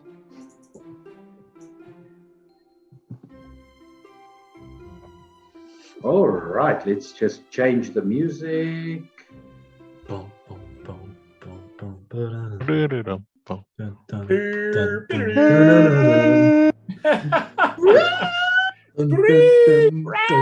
dun, 1, 2, 3, 4. All right, let's order this. Ascending. Craig, you are up first. Phil, I think you know what's about to happen there. Recognizing the symbol of Talos, a snarl is just going to start crossing Crag's face. So, instinctive pounce. He's going to move 20 feet as he rages. Mm-hmm. Then a further 40 to there. Is it like a weird bunny hop that you do, or like a more dangerous looking cat pounce, or possibly a... No, instinctive pounce is she bursts into as he it's basically how life flavor is. Like as he starts to move is when the anger starts to hit. That's what rabbits do. They just go boing, and then suddenly they jump in the air. So Richard, the way I see it, you know that jump that a cat does when it sees a cucumber. Or when it tries to jump on a counter that has a piece of foil on it. Yeah. Boing! And it bounces off 2 walls and hits the ground. And it's like, I meant to do that. Yeah. In Craig's mind, it's in realisticness, it's. Now, are these things in the? Can I see the things in the cart? The archers. You can, yes. Why are they pulling a cart? Is it like a war machine? And is this horse still there? That horse is still there. It's made of water. Javelin of lightning. So roll to hit the javelin. All right. Where are you throwing it? Through the horse. Sorry, through the horse. Yeah. I'm going to try, so I want I don't know if you can see my arrow. But I Oh, want what, like that? Yeah, to sort of try hit Or these like two. that? The way I can hit as many as possible. So I mean, your best bet, if you go there, you would miss one. So you would always miss one of them, depending on where you throw it. Yeah, I'll hit these 3, and then the horse, so. Oh, you try, okay, so you're hitting the archers. Yeah. All Yeah. right. How much damage does the javelin of lightning do again? I haven't used this in months. Standard javelin and then half lightning. So that's So I think it's 3d6. 3d6, I think. Yeah, 3d6, 1d6 from the javelin, 2d6 from the lightning. I think it's the javelin and then the lightning bolt. I think it's 3d6. So this guy gets hit with the javelin, I assume, and then that goes. No, lightning bolt is 4, if I remember correctly. It's the same roll as fireball. I thought it was just a line. I can check for you quick if you give me a sec. Yeah.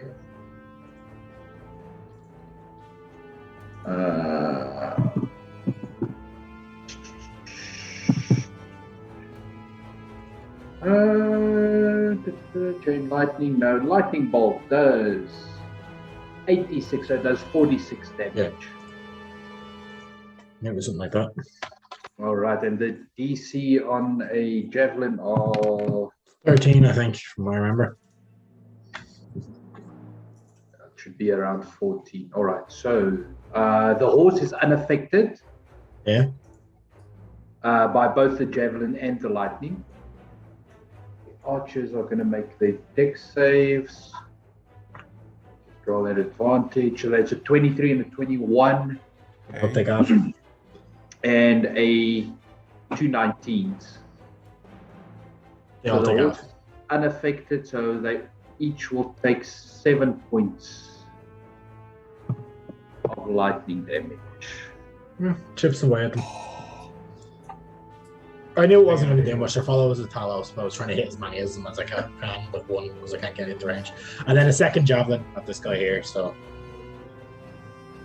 At the knight. Yeah, it's a normal javelin. All right, roll to hit. I'm trying to find it. A 21 will definitely.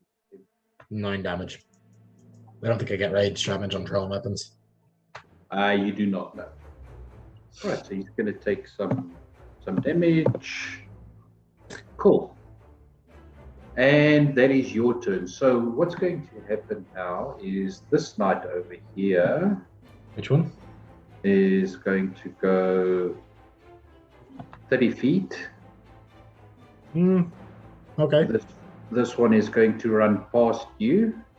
Which one? This one. As soon as he starts to move, the eyes are gonna flash that white, like icy. All right. I'll move them back for a sec. No, the one that went to try to go past me. Yeah. So I mean, this happens at the same time, and the other guy is behind a wall, so you would take longer to reach. I'm pretty sure is good. Snillock's Snowball Storm. All right. Throw it up. That's there. cool. I don't know that one. I don't think I've gotten that one. I don't get got common bonus cold and action. Throws them down, isn't it?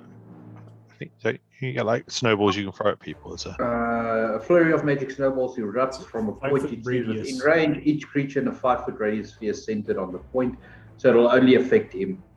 It would affect him, like this guy as well. Yeah, Horse. it would affect the horse, but the horse is unaffected by cold. Damn it! It's water. It should freeze. He got a net 20 on his save. Maybe it's warm water. You never know. So he salt water. water immediately. It's just 5 damage. Vodka also would be unaffected. So he makes it to there. The other one still makes it Okay. to there. And then this guy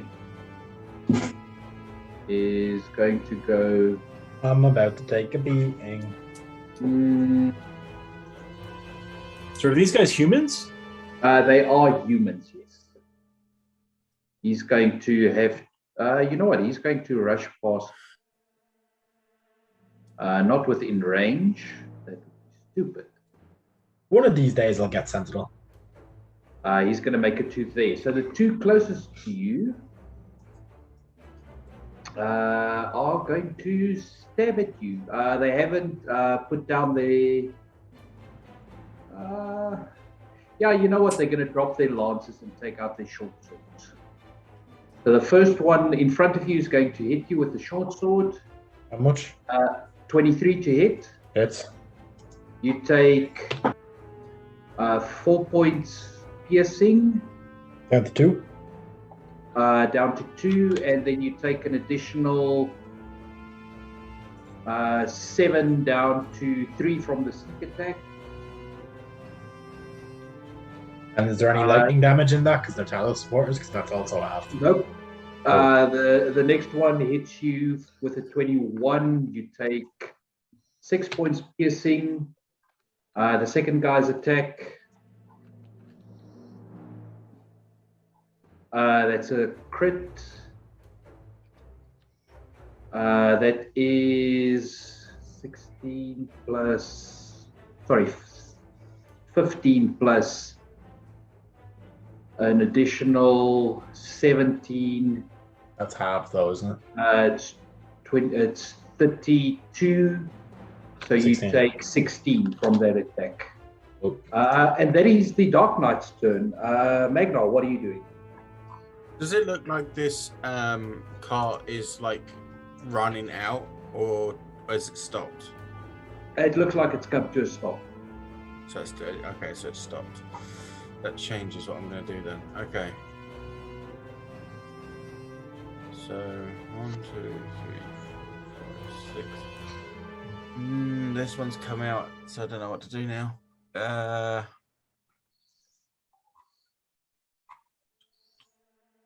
Okay, I want to throw a javelin, but I specifically want to throw it, if I can, at the wheel of the cart. Try and like stop it from turning. Just bog it up a bit. Yeah. Just roll your attack. 16 is a hit with 7 piercing, but I'm not so worried about the damage so much as I was just trying to pin the wheel so it can't turn. Yeah, it kind of goes, in between the spokes, and from what you can see, it looks like if it attempted to move, it wouldn't be able to get any. Perfect. And then bonus action, I will cast this on myself. Thank you. All right, good to know. Chat, you should bless me for that. I sneeze. That plastic says it's the taco truck at lunchtime. I think he was talking about the halfling. Oh, no, that's harsh. Alden, what are you doing? Sorry, I'm still trying to work out. No, bless you. Dust. I think to start with, I'm just going to bamf out the Twilight Sphere. I'm just trying to get closer to. Twilight Sphere, is that a new spell? How much damage does it do? Sphere. Makes you sparkly and want blood. 3D circle. 3D circle. That wouldn't be that. So my action to channel divinity. And then 5, 10, 15, 20, 25, 30. No, I'll stay there actually. 30. And then for a bonus action. No.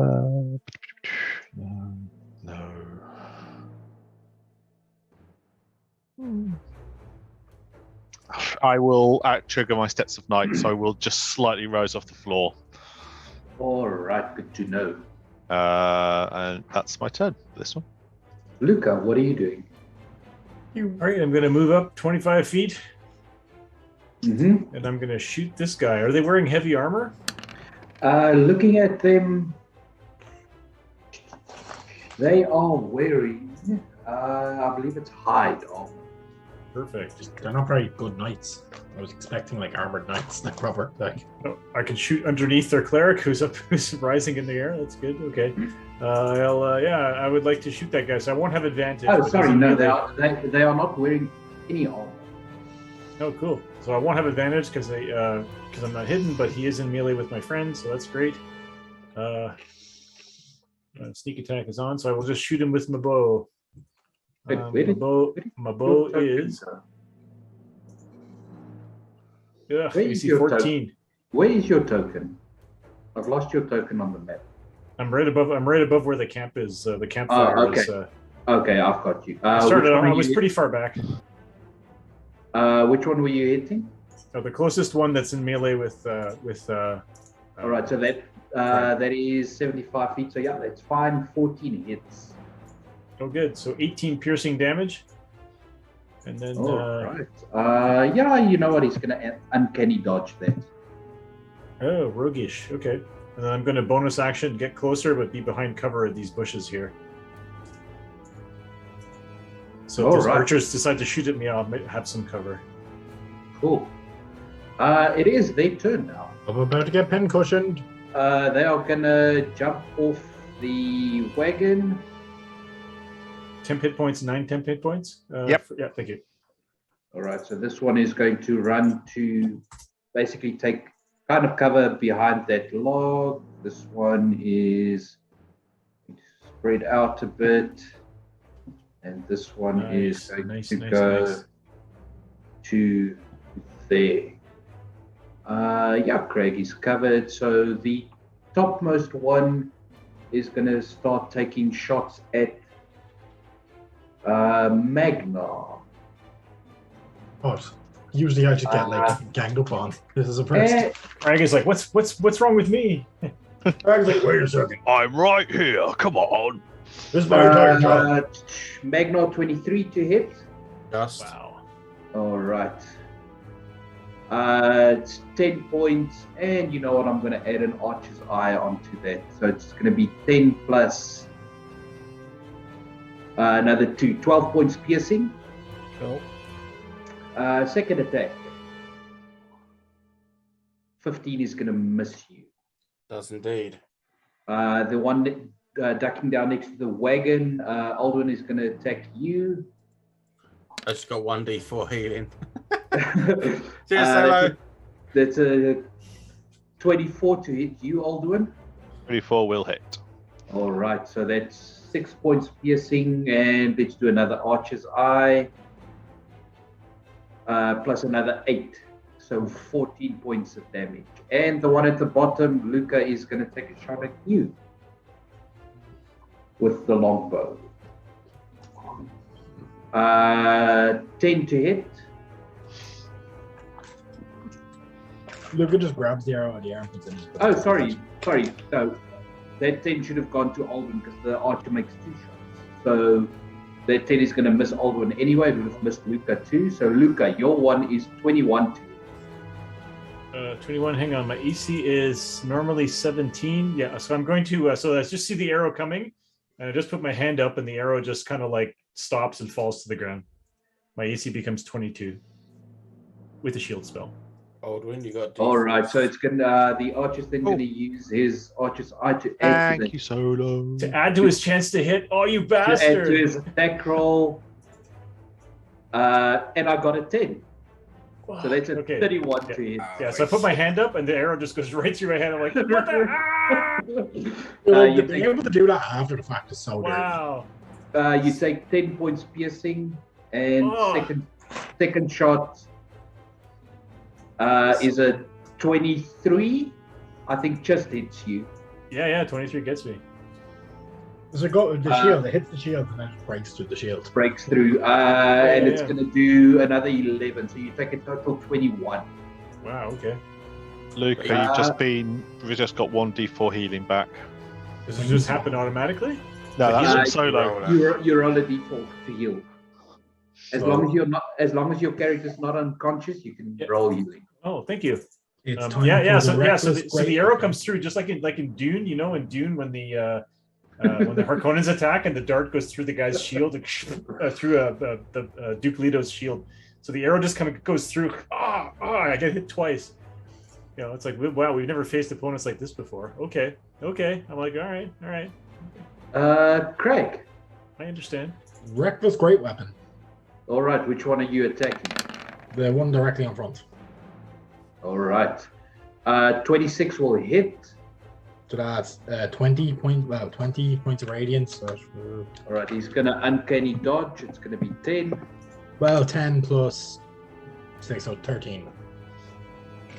Okay, minus another 3. Cool. And then second to hit, which is a 27. 27 hits for 17.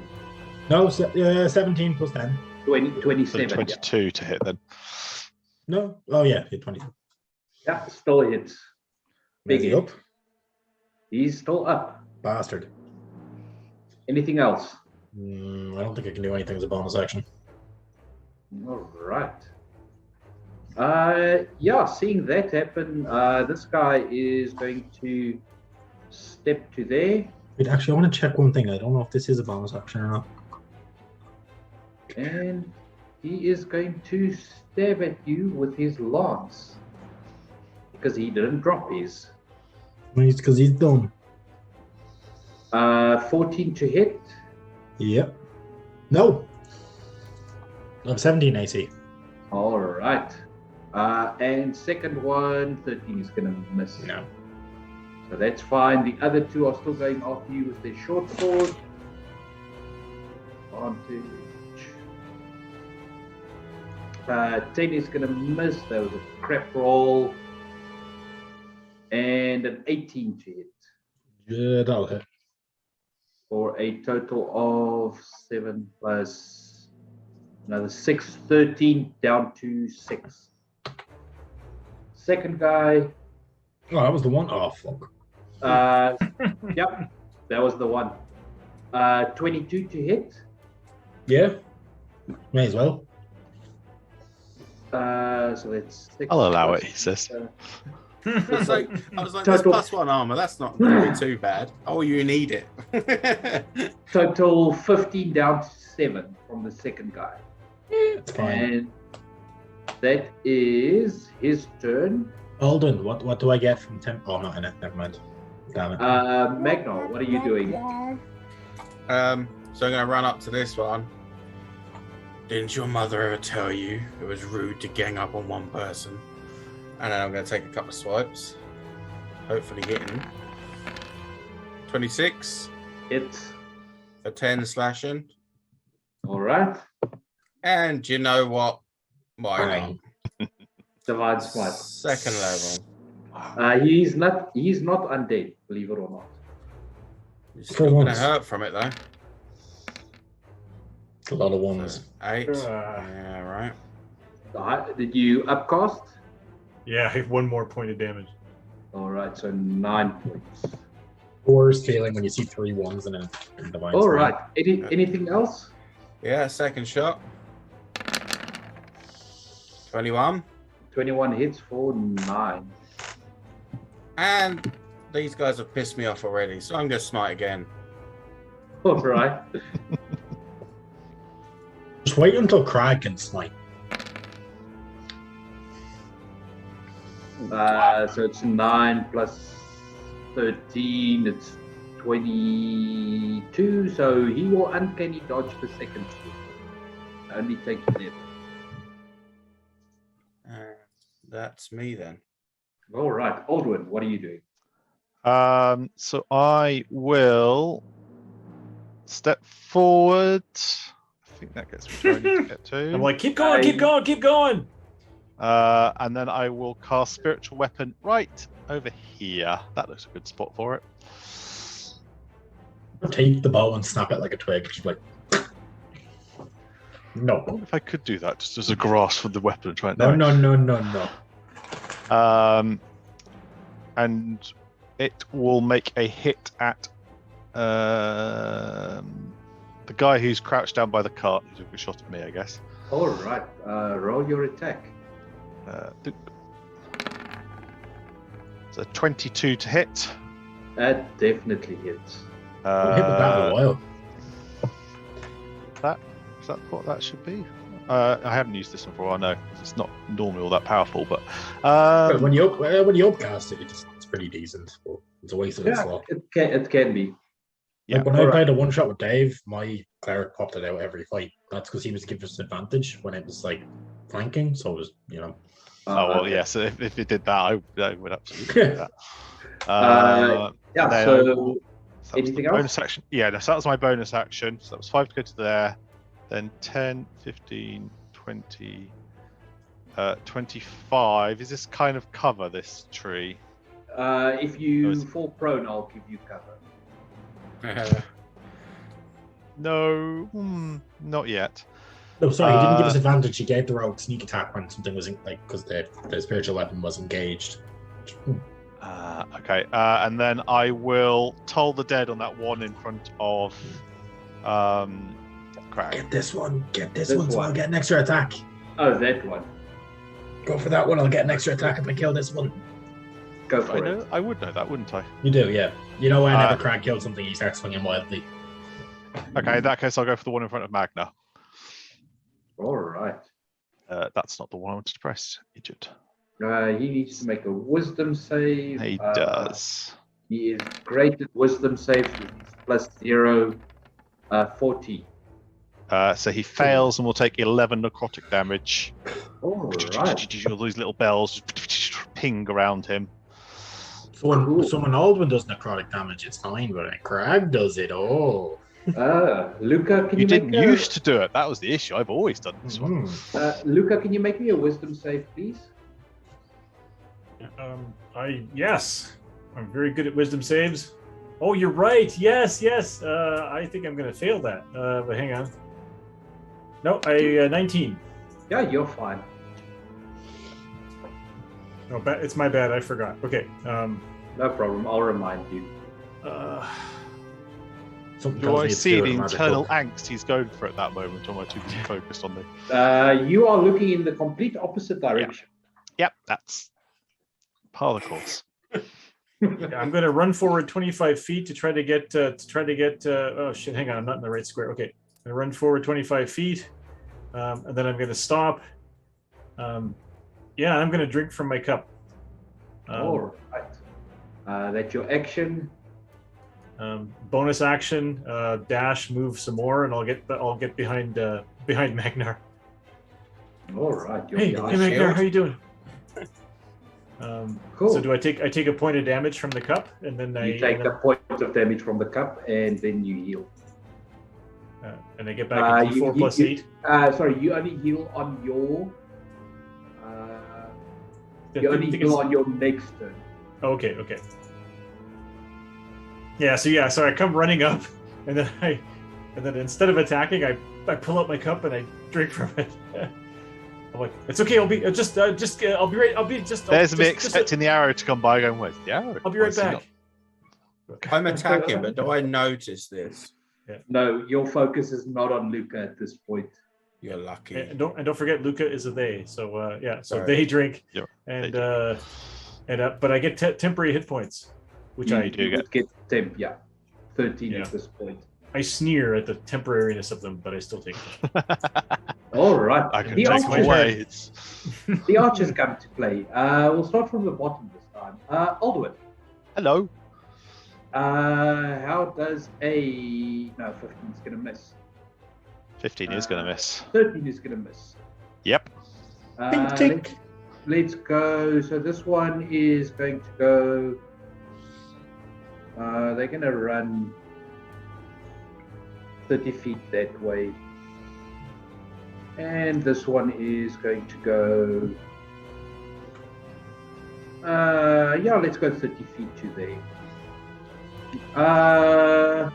So yeah, they're gonna fire up some shots. Let's go at Magnar first. Magnar, that's a 15. That's gonna miss you, and an 11. That's gonna miss you. And let's go after Magnar. 10 is gonna miss you, and a 25. That one hits. All right, let's add some extra sting on that one. Magnar's blocking all of these, and then this one just goes like through the slit. You put in the shield and hits him. Straight through the slit. Magnar, you take 15 points piercing. Oof.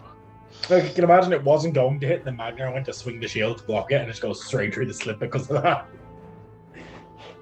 All right. Damn. Craig, it's your turn. Yeah, so the guy in front of me is probably going to die.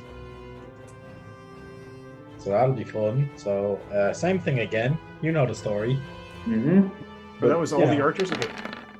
Yeah, that was all the archers. They That's completely missed me. The 20 to 20 hit. or 24 necrotic damage. All right. Yeah, you managed to run him through. Yeah, so I'm assuming he just withers when the sword hits him, and then carrying that momentum, Crag will like spin round and then swing straight for the next guy. Mm-hmm. So, where's he going? Yeah, I assume that hits. 18 hits. That's 20. 20. Is he dead? He is still up. The bonus action attack. 19 for 23. 19 hits for 23. Uncanny dodge. Takes it down to 11. Damn it. Yeah, that's it. Well, actually, no, it's not. That's not it. Crag is going to stay within melee of him. Damn it. Here. Circle around. All right. Cool. So on their turn, he's going to take a 5-foot step down. Didn't leave range of anyone. Fuck.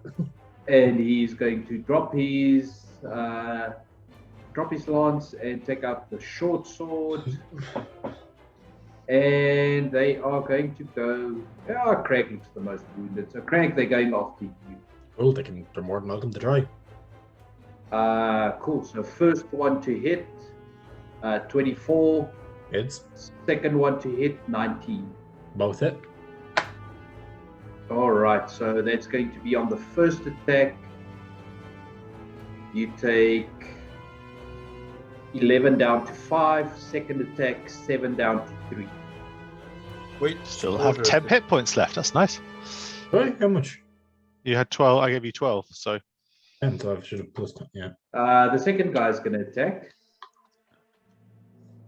That's an 11. It's going to miss.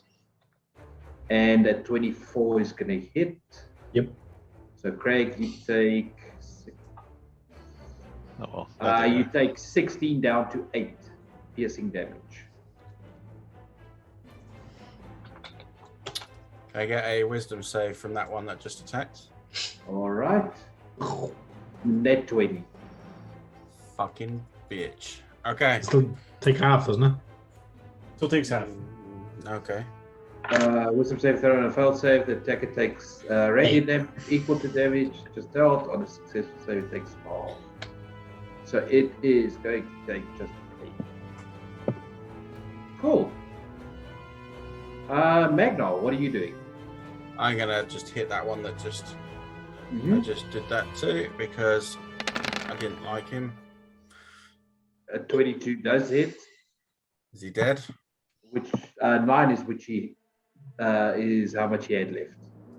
Move that next to Crag. Take a shot at the second one. Oh, I'm 12 going does to. not. Yeah. I'm going to use one of my blesses. Cool. Go for it.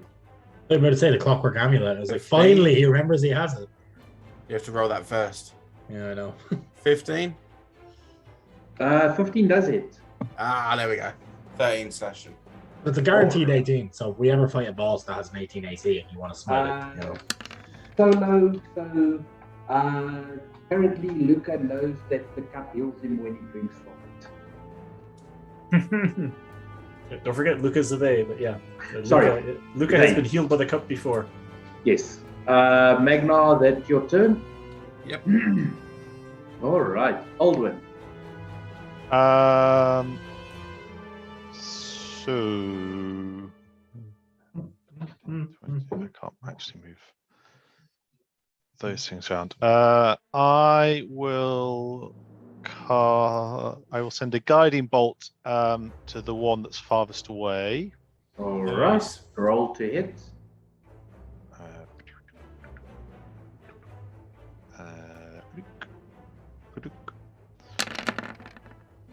Nice. Yeah. You should have upcast. Oh, you should have upcast. That definitely hits. Yeah, so that's 18 points of radiant damage on this one here. And they are now glowing. And they are glowing for the next one round that comes through.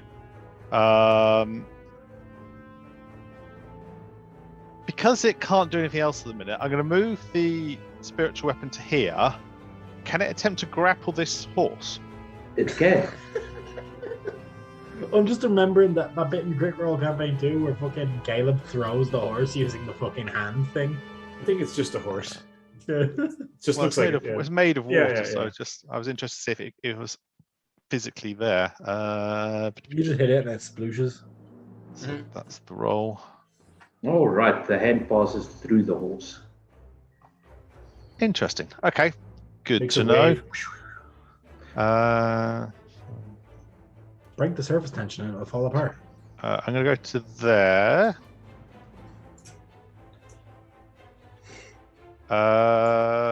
That's my turn then. All right. Luca, you can take your healing from the chalice. Is it 1d4? It is One d6, isn't it? 1d4 Plus level, yeah. plus level, yeah. Oh yeah. Oh. All right, and give me a wisdom save, please. The arrows just pop out of my body. 5, yeah. Makes any all right. difference, that's an 8. Because I'm within. Yeah, that's right. It's an 8. Yeah, because I'm within. All right. within 10 feet of the paladin. What's your character level? 8. Would you like to add anything to that wisdom save? Well, like you mean from a bless? blaze, like a bless or inspiration. Or a hell fucking Mary. No. I think I'm gonna lean into this addiction. I'm like, this is so good. You know, like the arrows just go boop boop out of my body. I'm almost fully healed. I feel great. Luca's I going feel to become good. a vampire by the end of this. With your No, I'm gonna be like A-Train on Lost on the Boys. I'll be like, I'll be good. I haven't started season 3 yet. It's supposed to be really good though. okay, Luca. Eyes immediately. Curse of Do I Luca. have to use my action again this turn to drink again, or what? Luca, you drop to the ground. Oh God. Okay. Unconscious? Unconscious. Sorry, guys. I went down. The archers go. They have no idea what happened to Luca. He just dropped to the ground. They just think they did their job. They did shoot him the round before, the round before, sorry. Get up, Yep. Luca, you're drunk. Luca says I'm a they. Yeah. Unconsciously. Well, I say EM, but like I feel like it sounds like him when I ever do. So Longbow at. You know what? They're going to concentrate fire, but longbow attacks at. Everything's going at Carrick. Or Craig, sorry, at this. why me? Why always me? Because you're the one that's mostly injured. They think they can take you down. 25 and 14. 14 can fuck off, so 25 hits. It's like Sean Alright. purchased a Bayraktar drone and he's launching everything at Carrick. Yeah. You just Carrick, look burst out your that window. rag. So, Carrick, you take. I don't know, where is it now? Nothing, 5 because I'm plus cool. 3 is 8. 8 down to 4. The other 2 are now going to fire at you. It's a 15 and a 23. 23 hits. All right, and they're going to add some more to that. It's 11 plus another 7, 17, so down to 8. Yep. And then the last one is going to fire at you as well. It's a 20 and a 24, and About what that. else? It's at on top of that. So for the first attack, you take 15 down to 7. Yep. And the second attack, you take 11 down to 5. So 7 plus 11, that's 13, is it? Yeah. I'm worried about minimal damage. And then they're just going to keep moving. Do they look like they're running away? You don't know. Certainly looks that way. Craig, what are you doing? This one. So Craig's gonna run, just gonna jump over the tree stump, get to this guy, and he's gonna fuck him up. All right. I think it's a woman, Craig. Once again, EM. Fuck him up. Reckless great weapon. 14? I don't know if you heard me, Gary, but you got a. 14 on the archer. Misses. Okay, what did I get, Jack? Less? Oh, nice. Yep. I don't think it does. I'll let you edit this time. Is that a 16? A 16 just hits. 20 necrotic damage. All right. To that one over there, minus 20. Cool. How bad's it looking? Yeah. Eh? Oh, okay. Yeah, fuck you. Take it again. They got hit points, man. 18 hits. For 21 necrotic damage. And also, I forgot to do it on the first hit, but like we would have done it. It's okay, you can add it in.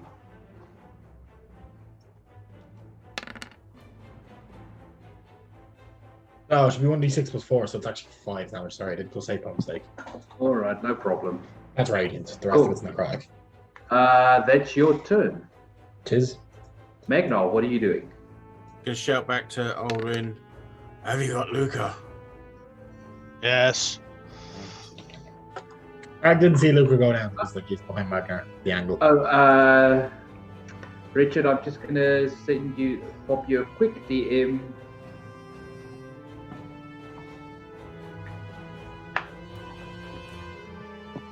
Swear to God, Luca, if you die, I'm gonna kill you.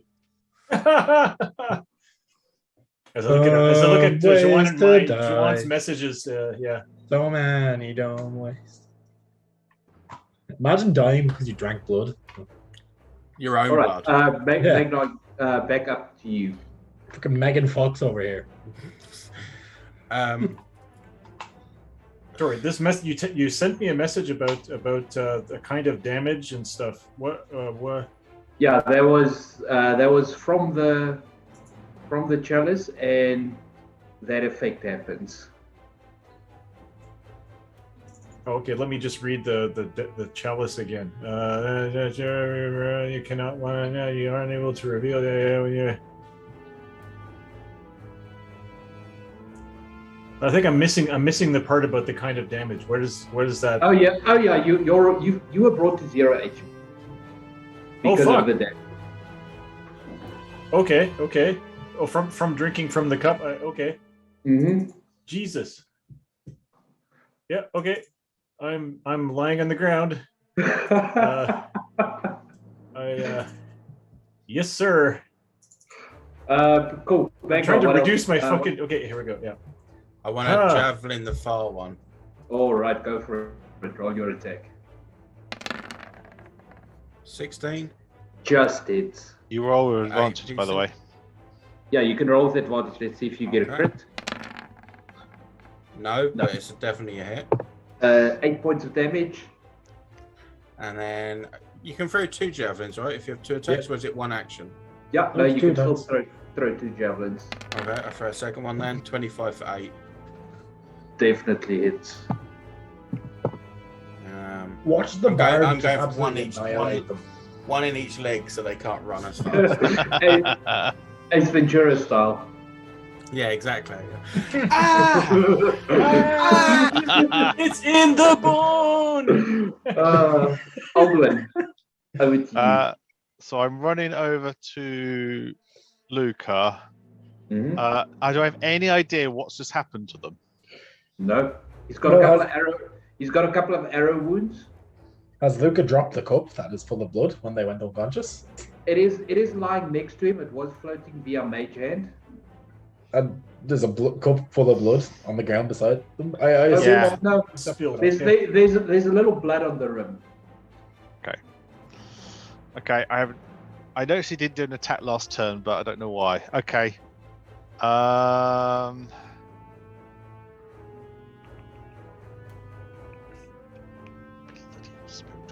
Useless thing. Okay. Barry's got the one behind me. Don't need to worry about that one. He's covered. I'm going to try a healing word on Luca. All right. Get the bonus action used. That's not the one I want to roll it from. So that would be 5 points of healing. All right, Luca, you regain 5 hit points. All right. So I see he's kind of recovering and... Yeah, you can see him kind of drawing a breath. Okay, cool. I will then... as far as I'm concerned, Magna's in the Twilight Sphere, isn't he? Yeah, it's covering half of him. He's fine. Fine. I will then Sacred Flame this one. All right, time for a dex save. For the action. They are very good at dex saves, but it doesn't help if I roll a 4. No, that would be his best thing. Cool. I didn't know if he was in cover for where he was from. Where. So that is 11 points of radiant damage. Alrighty. At this point, I'm just trying to shield. So I'm trying to stand over Luca as best I can now at this point. All right. Luca, it is your turn. I'm going to grab the cup and drink from it. Yeah, you still regain your 1d4 plus your level then. Oh, yes. And make a wisdom save, please. Oh, absolutely. And 9 hit points. Again. Wisdom save. 16. You're fine. I assume at this stage, Alden has definitely noticed. Yeah, and I'm doing Bilbo. I look at drink the blood, and suddenly the wounds are closing up. Like, Yeah. Alden has definitely seen it now. Yeah, I do the Gollum. You know, I'm like, my cup. I'm gonna run away from him. My precious. Yeah, half movement to get up, so you've got 15. Oh yeah, that's right. Yeah. Well, 10 feet. Yeah. 10 feet, No, and then bonus action dash. I'll move another. Yeah, I'll move over here. I think I still have 13 temporary hit points from before because that doesn't go away when you when the other thing happens. So. No, it took off your temporary hit points. So they're gone too. Okay. Yeah. All right. Yeah. So I ran over here and I'm like, yes. You know. All right. It doesn't take an action to drink from it after you've done it the initial time, so that healing keeps coming. Oh, okay. For the next so minute. can I still shoot or You still have your action. Yes. Yeah, I still have my action. I'll shoot Ultimate. No, I'll shoot this one here. This woman here. All right, go for it. I'm like, you can't have my cup.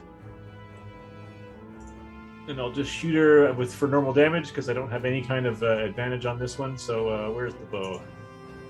It's 18 for 11 damage. All right. Yeah. I'm an angry drunk. Good Red wine damage. drunks. Stop looking, they're red wine drunk. Yeah, it was a max. That was a max damage hit. So yeah. Yeah, that was a good hit. Yeah, she turns in your direction and she's gonna fire a couple of arrows in your direction.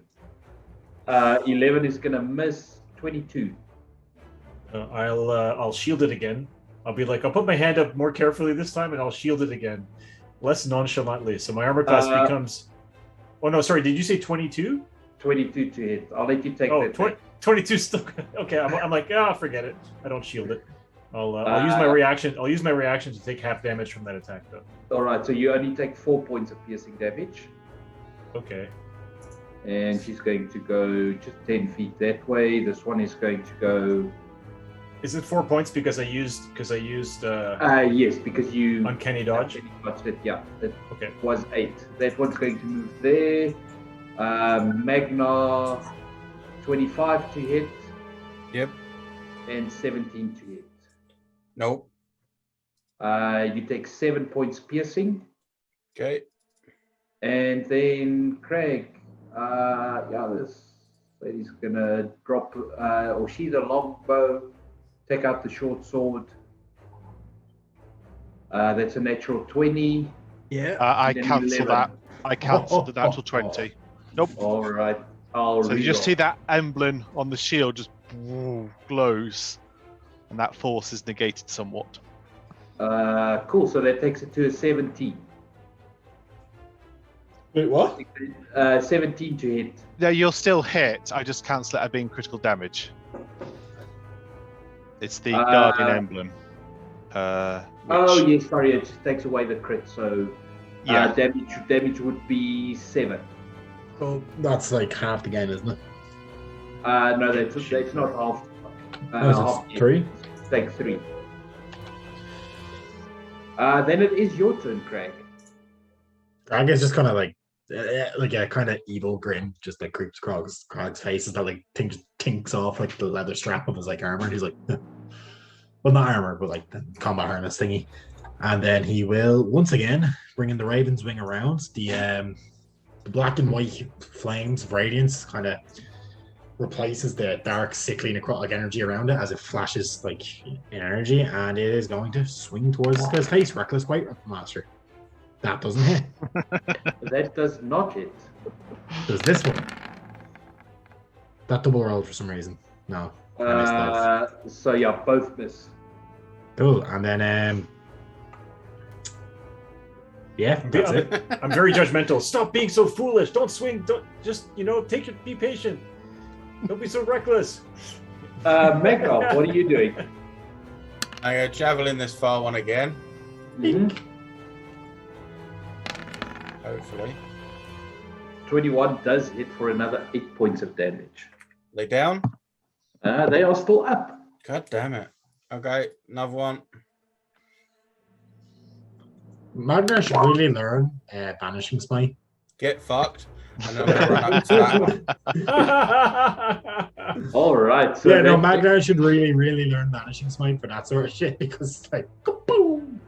That definitely hits and takes them down. She can't go through a revolving door, that's for sure. Definitely. Alduin. So I'm looking very suspiciously at Luca. Do not come after me. But they do seem to still be on our side. Crag's playing food, so I'm actually going to hold position, I think, and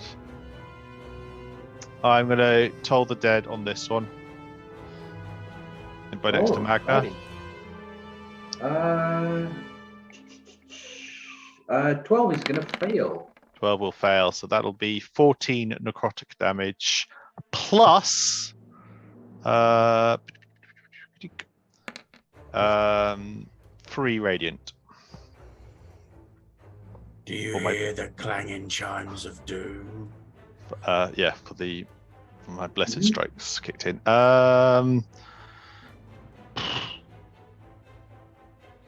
Sorry, I already moved the turn over. It's still you.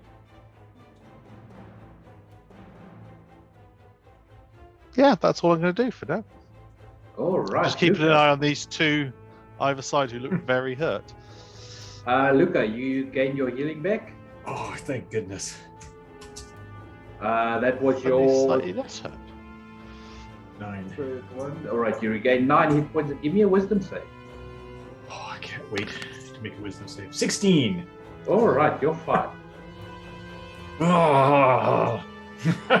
What would you like to do, Luca? I'm like, well, so from where I am, I can see that Magnar is fighting one, and then Crag is fighting the other. Can I tell that Crag is so badly injured? Yes, you can tell. Crag is pretty badly injured from multiple wounds. Are they attacking Crag with a bow? Like, how is Crag? They've currently swapped to a short sword. Crag is like, I think he's only been hit with 3 arrows, so he's probably got 3 arrows like sort of sticking out. I want to stay out of the healing sphere. I don't know. I feel like it's thematic for me to be like, I'm not going in there. I'll just attack her with my bow. I think I get sneak attack because they're in melee with with you're friend. fine. You get all the things. AC 17 for 21 piercing damage. 17 does hit for 21, but they are still plenty to life.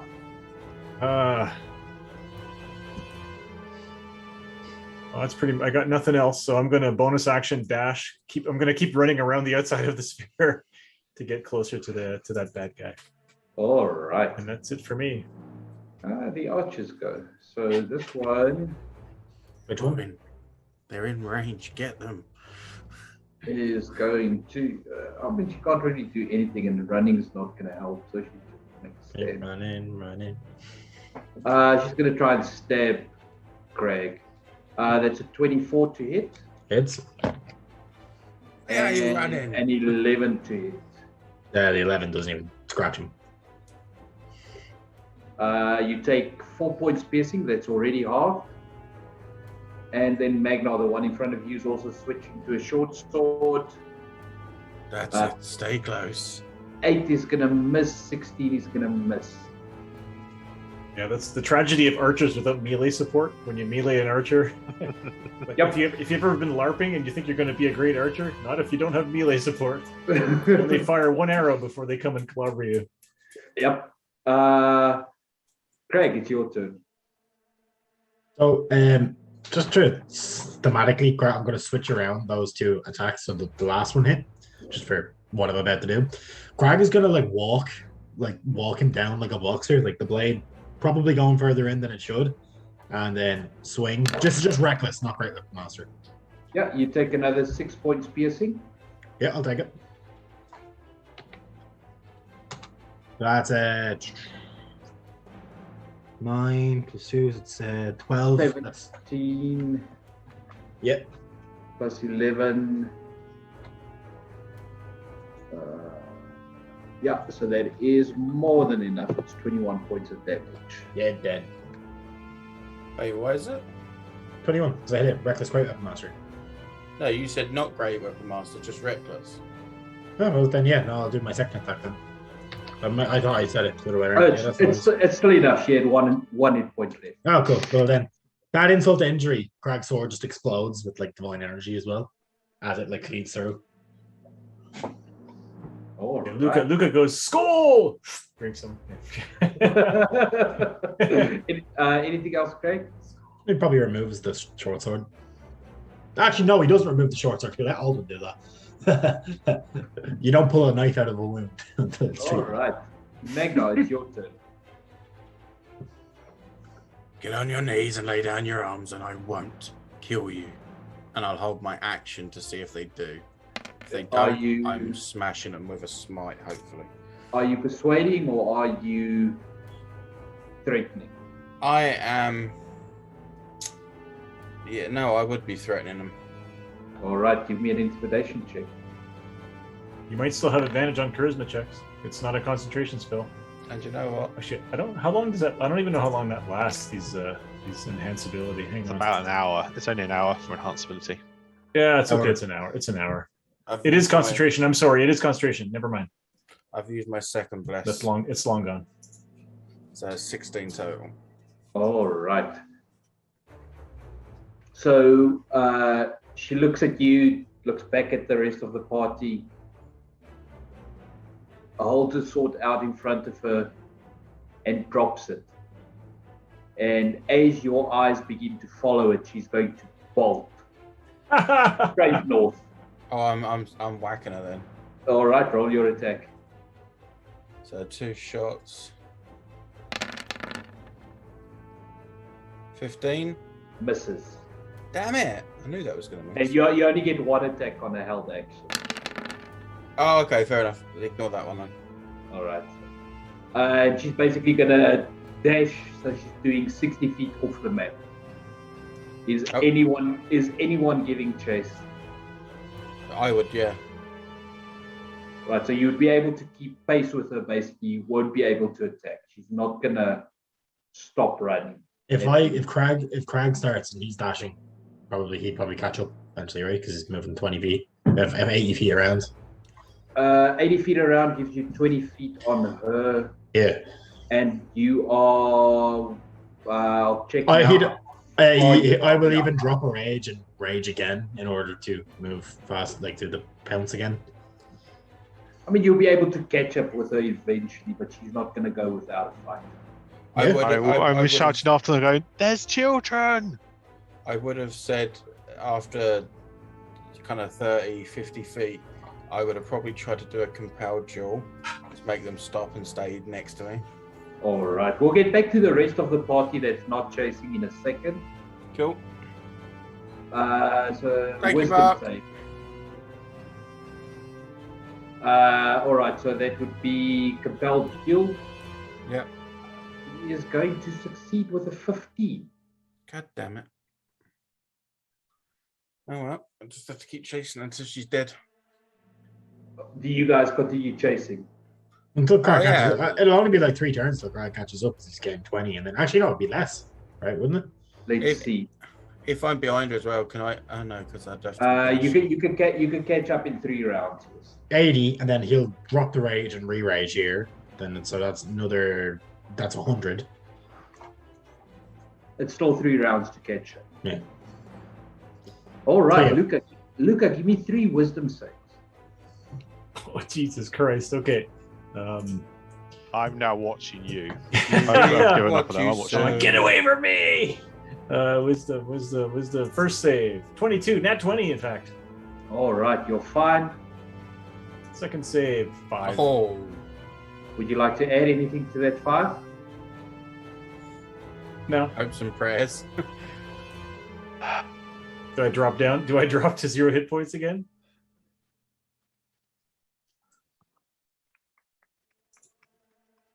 Right, Alduin, you watch Luca. Yeah, so when you if you fail death saves, if you get up again, the death saves reset to 0. Right? They So, reset. Yeah. Yes. Yeah, so I drop to 0. Yeah, so I just flop down on my face, and again the cup kind of rolls away. Or I'm probably clutching the cup under me this time, because Yeah, your mage Okay. hand would have dropped. Yeah. You just watch Luca drop to the ground. I saw they were holding the cup. Yep. You're not going to like me for what I'm about to do, Luca. Dispel magic on the cup. Make a caster check, please. You have to kick me over to get it. Oh wow. That's bastard well. check. Assume I've moved over, Yeah. seen the cup, and I'm casting. Well, because we had dispel magic. three turns, right? You probably came towards me as soon as they started running after. I you. reckon the Yeah, first this- turn I wouldn't have done this is- anything. I don't notice Yeah, you were yeah. holding back from it. So this is turn First 2. turn was a pass. Second turn, Luca went down. That's on that. And then Yeah. on Alduin's third turn, So Well, 'cause it's just before me. Yeah. make a wisdom check, Alduin. wisdom check. Yes. Sorry, I was just checking that in chat, so I knew it was done. Wisdom check. Bum, bum. 21. Bum, bum. All right. Cool. Good to know. Yeah, I can't even do a bonus action. I can't. Yeah, for the minute I can't do anything. I need to wait another 6 seconds. So Luca, make a death save. Oh boy, can I add a bless to this if it's not a save? A death save is still a save. Yeah. Okay. Well, here we go. Just click on death save, I guess. 17. All right. All right. So back up to Craig and Magnar. You guys, I'm not going to make you play out killing a unarmed woman. I want to knock her out, not kill Yeah, her. no, Crag's not even going for the kill either. Crag is like a sweep the leg, and then like as Yeah, they come yeah, up. that's what I'm saying. We don't have to roll Yeah. back, and it's easy enough to subdue her Yeah. once you catch up to her. So tie her up and then carry her back to the rest. Mm-hmm. Alduin, back to you. I'm going to use a healer's kit to stabilize and simultaneously heal Luca. All right.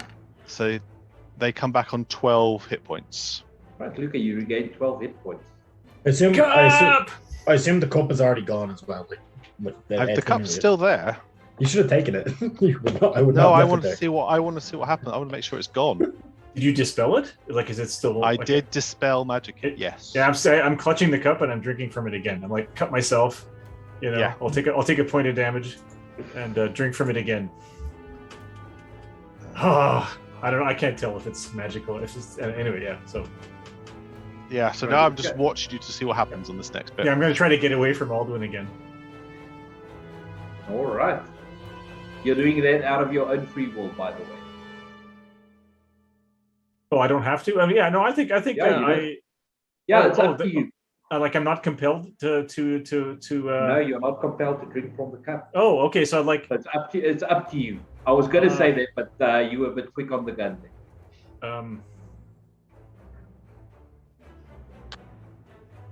How are you doing? What is happening? So how are you doing? I'll be right back. And then I'll I don't know where to go. Shall I step to one side and let you go away? I don't know. Is the fight over? Where are the others? We're out of initiative, I think, aren't we? You guys the are horse. out of Chasing the one survivor. You Looking went down a back, couple of times. Like, do I realize what happened? Luca, you just remember being there 1 second and then not.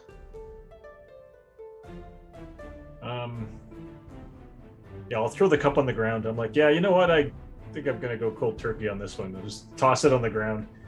And oh well. How are you? I'm good. When the others come back, we need to head into the town.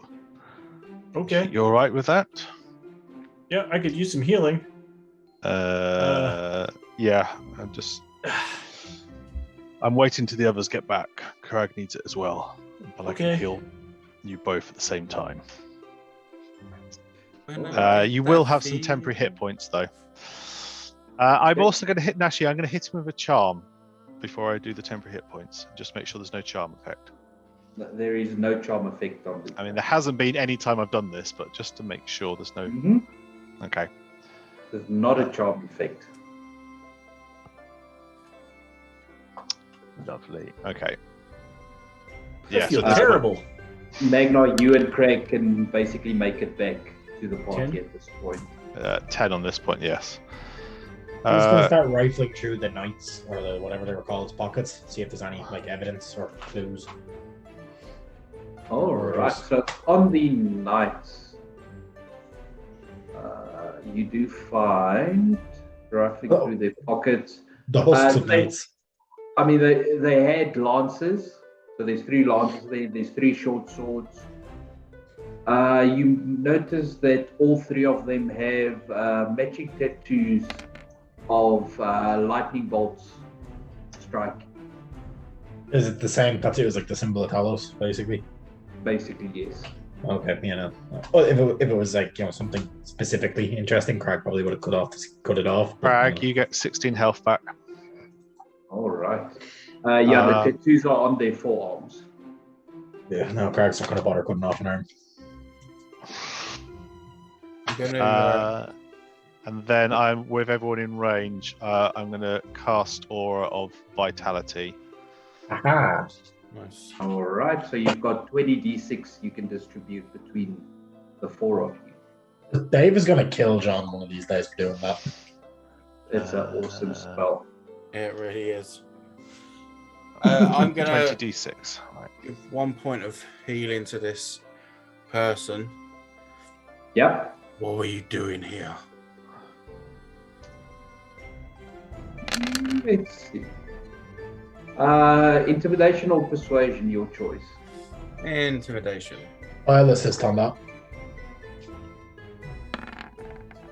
19. We give advantage because I'm assisting. Cool. With a 19, she looks up at you and smiles, but you can see, the twitch of fear in her eyes. And she tells you that they are preparing for the Stormlord's arrival. Well, I can tell you right now, we fucked that up. We killed that boar. So I don't think he's coming now. Grab away when they said the kill. I was like, yeah, that was fun. At that, she bursts out laughing, and it's a maniacal laugh. And she tells you, Magnar, do you really think that was the Stormlord? No, but what you just told me was a lot more information than that did. She tells you that it doesn't matter. His coming cannot be stopped. It has already begun. That's what they always say. But if that's the case and you have nothing to worry about, Tell us what you were doing in this town, where you were going. She tells you that she's already told you they were preparing for his arrival. But how? She looks back down the path from where they were coming, and she tells you, why don't you go and see? Where are the children? What children? What's There are some the facial expression when she says "what's children"? There are some children missing. I'm gonna pick her up, and I'm gonna pick her up and walk her straight into the town. All right, give me a They're tied up. insight check, Craig. Okay, yeah, insight. Where's it gone?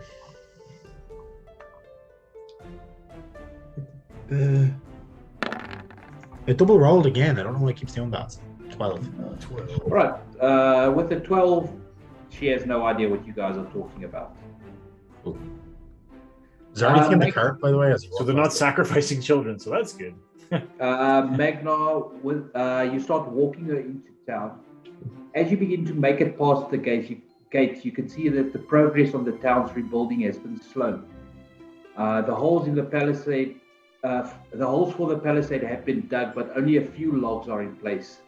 At the center of the ruins, a tall tower, mostly collapsed, rests atop a bluff.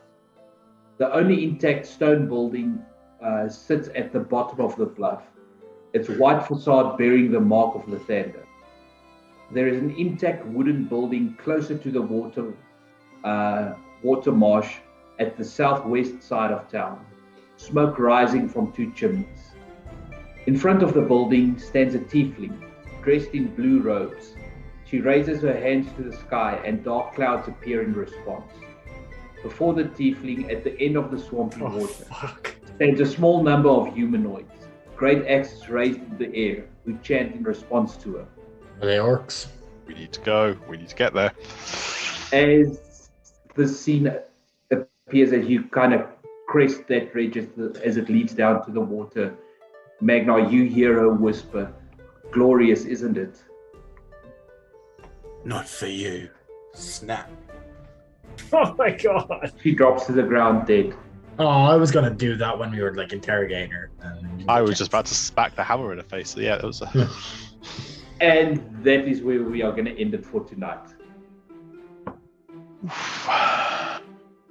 I'm telling you, she's fucking damn lucky that wasn't kids, because I would have gone fucking full CIA fucking dangerous on her ass. We haven't got time.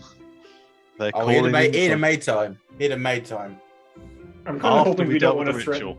I'm kind of hoping we don't want to put children in peril on a streamed game, but yeah, so... no, don't worry. They're just missing. out of character, these children are missing. I agree with you guys completely on that. I would never go that far in a game. Oh yeah. Not even for the sake of continuing the story. That's something that is. I think we discussed this at the beginning, way in the beginning when we started this campaign. It's one of the things that we said was off limits. Yeah. Yeah, kids, just yeah. Anyway, I gotta say, I was hoping that cup would be a little better than it was, so we'll have to tinker with that, figure out how to make it work better. If Luca didn't fail his wisdom save so badly, could have been better. Yeah, could have been better. Now it's just a nice chalice for a hero's feast. Yeah, you could try and use it. Please use it. I mean, it's depends food. Depends if I'm compelled. I don't know. I feel like Luca's a little leery now. Wait, if you use the chalice to do the food, I could always do purify food and water. I think that's only mundane food. Non-magical food. I don't think it's specifies. I'll have to double check. Purify food and drink. But anyway, while I do that, thanks everyone who stuck with us, kept watching. We will catch you next week as we continue. And it seems we will be raiding. Christian, who are we raiding? I didn't check. Yeah, he said we were going to raid somebody. It's The the lady Mia. So those of you who are still with us, stick with us. We'll go raid Lady Mia. Yes. Don't forget to say raid. Right. Raid! Cheers, everyone. Clackety- Enjoy. Clackety clack, motherfuckers. Yeah.